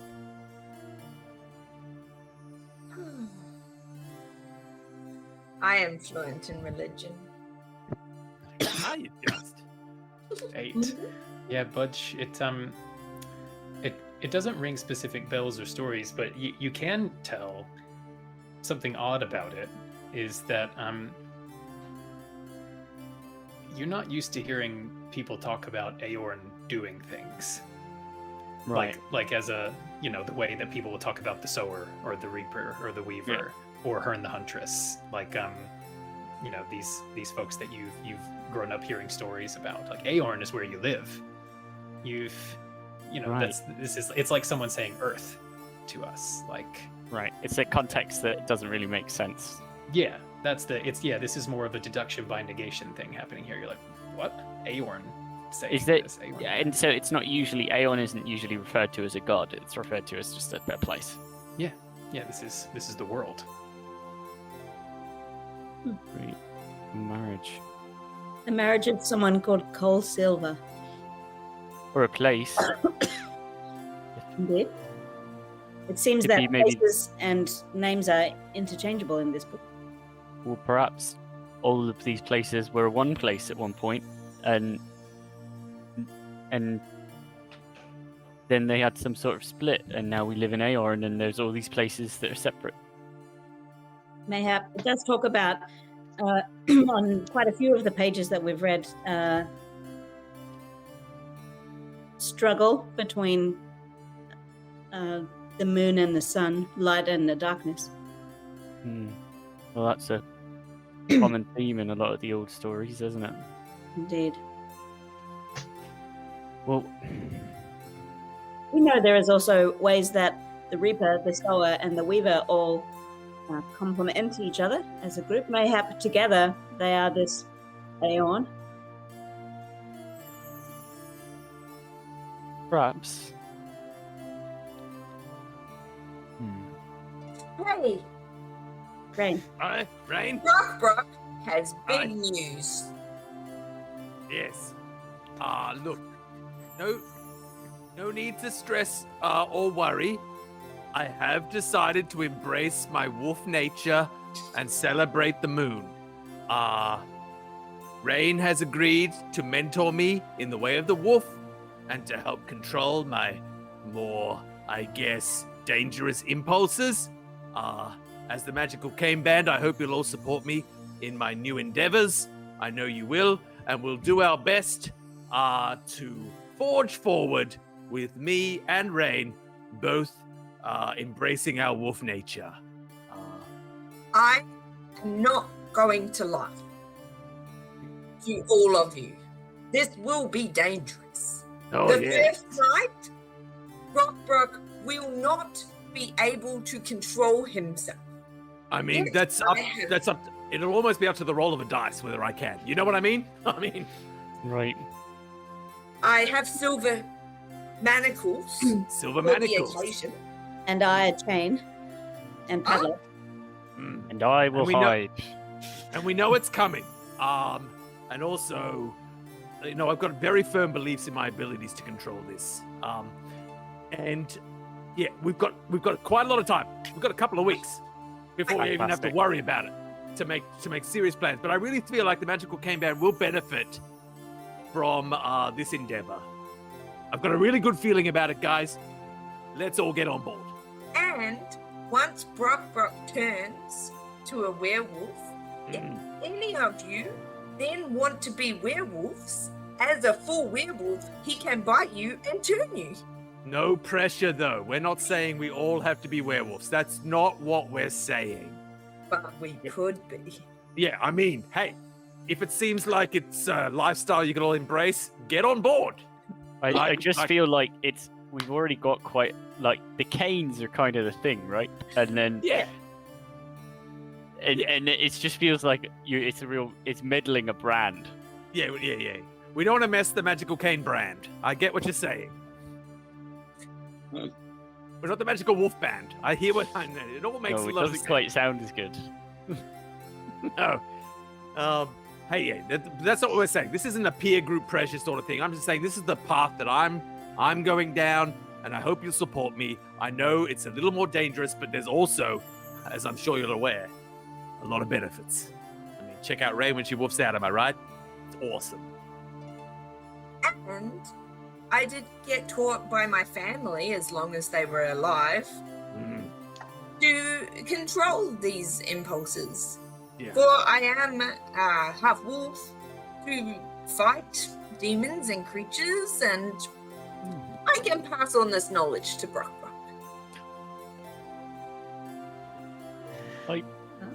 It might be a good time to point out that there is some evidence of Webastion's activity last night nearby, which might have been easy to miss at first, given that you were all busy having some serious conversations and deciding whether or not to murder, and then hunting, and dealing with some sort of mysterious ancient entity. So it might have been easy to miss that behind the tree that is closest to you, there is a mound in the shape of, I guess, what you could mostly describe as like a Hershey's Kiss, like a massive dollop of spider's web. It is lumpy. It is there are various textures. Like clearly, Web Ashton has been devoting some time to this, and like some of it is more dried than others. There's some, you know how like some spider's web the spiders can walk across and some they can't. It's like it's a sort of odd mishmash of these sticky and leathery ones. And it is just sitting there, and Web Ashton is curled up next to it, deeply asleep. Clearly having stayed up. I imagine he's deflated.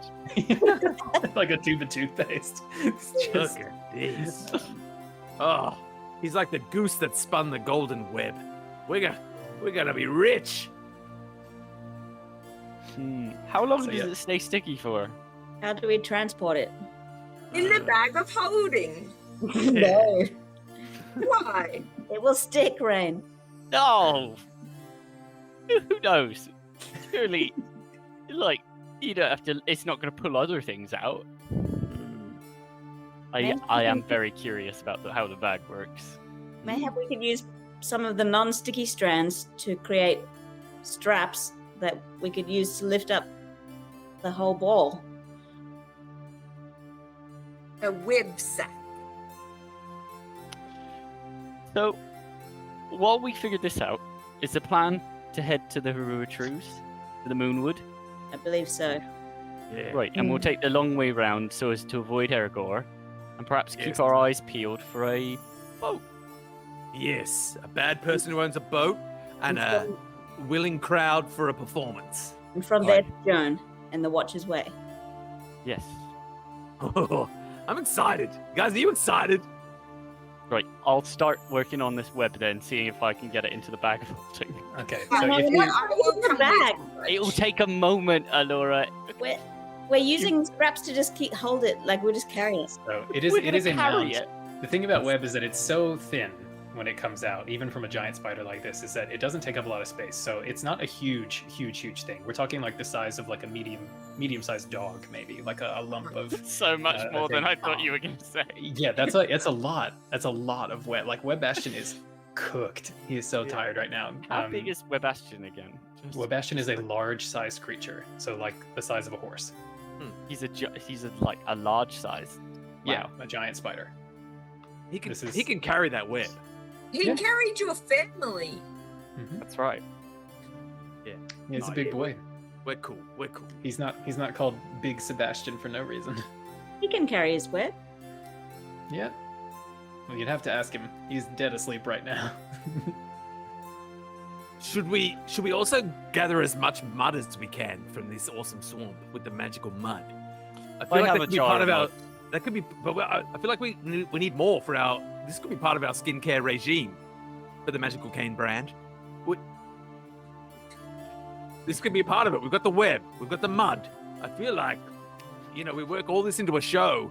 People are going to be snapping it up. We've got the merch store at the front.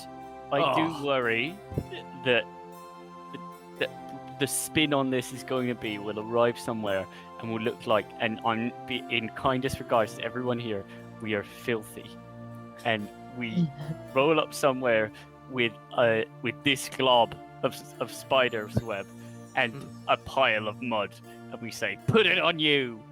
I feel like That's where the magic of theatre comes in, Budge. It is We also don't do a show that says "put it on you." We've got song, we've got dance, we've got illusion. I see. it is We've also got someone. an easy work of a moment, Budge, for us to magically clean ourselves. What do you mean? Some of us, Finn, may have you able to do this, but I know I am. Have access to a spell that will automatically clean something that is covered I in. just Yeah. do it on myself. Yeah. Bit of You could have done prestige. that. So I also feel like you're water. prestidigitating, I assume. Yeah. So your clothes are now pristine. They're perfectly unsoiled. No dirt or mud on your clothes. Just put 'em. I feel like being dirty doesn't require a magical remedy. You just go to a tap, and you do What? you do this like that with the water. You like that, and it's like the mud's gone. Like you don't need Yeah. spells. I only Magic's learned only this required when recently. it's only required when we're in a place such as we are now, where there's no water that isn't muddy. And I did only learn recently that prestidigitation doesn't clean creatures, but it does clean objects and clothes. So Yeah, so you're still you won't- stinky. you won't get your body funk, but you'll get your clothes fine. But how well can you smell? Quite well. Oh, sounds like a competition. Let's have a smell contest. I smell well. Let's have a Right. smelling bee. Why don't we do a I smell with my little nose as we head off towards the trail, all right? Hit the trail. Yeah, it's a walk and smell. Okay. All right. All right, my turn first. I smell with my nose something bad. Is it Budge? Yes. I Your turn. smell with my nose something magical.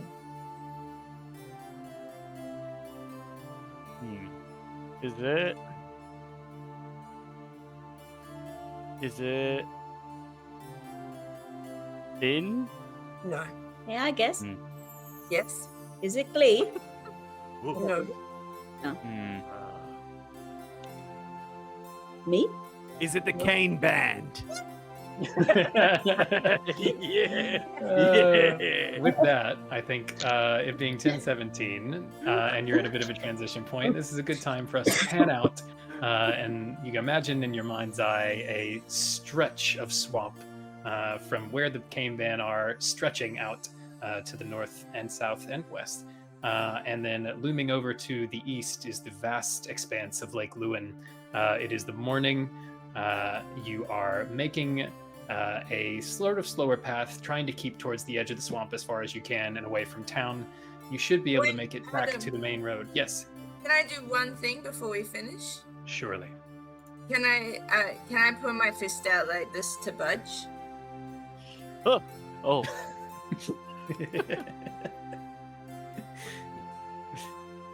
And I just put my fist in his hand, and then I just hip check him, and then we keep walking. You hip checked my knee. Yeah. This is true. Which was like getting dead legged for Budge. Oh! I'll rub it, but I'll just acknowledge it as we keep going. So with that, we will pick up next time with you traipsing through the swamp, attempting to make your way to safe ground so that you can continue your journey towards the Moonwood and/or the Watcher's Way. Find as much trouble as we can along the way. Yeah, I'm certain that is the case. Before we leave, I just would like to take the chance to say thanks to a handful of folks, including to Eric Matthias, who supplied the music. You can find more of his tracks at soundimage.org. I'd love to thank all of you who have been watching. Thank you to our players for mucking in literally this week. And if you are joining us either live, we love you, thank you for that, or later at some other day, thank you for sharing your Sunday or latter day with us.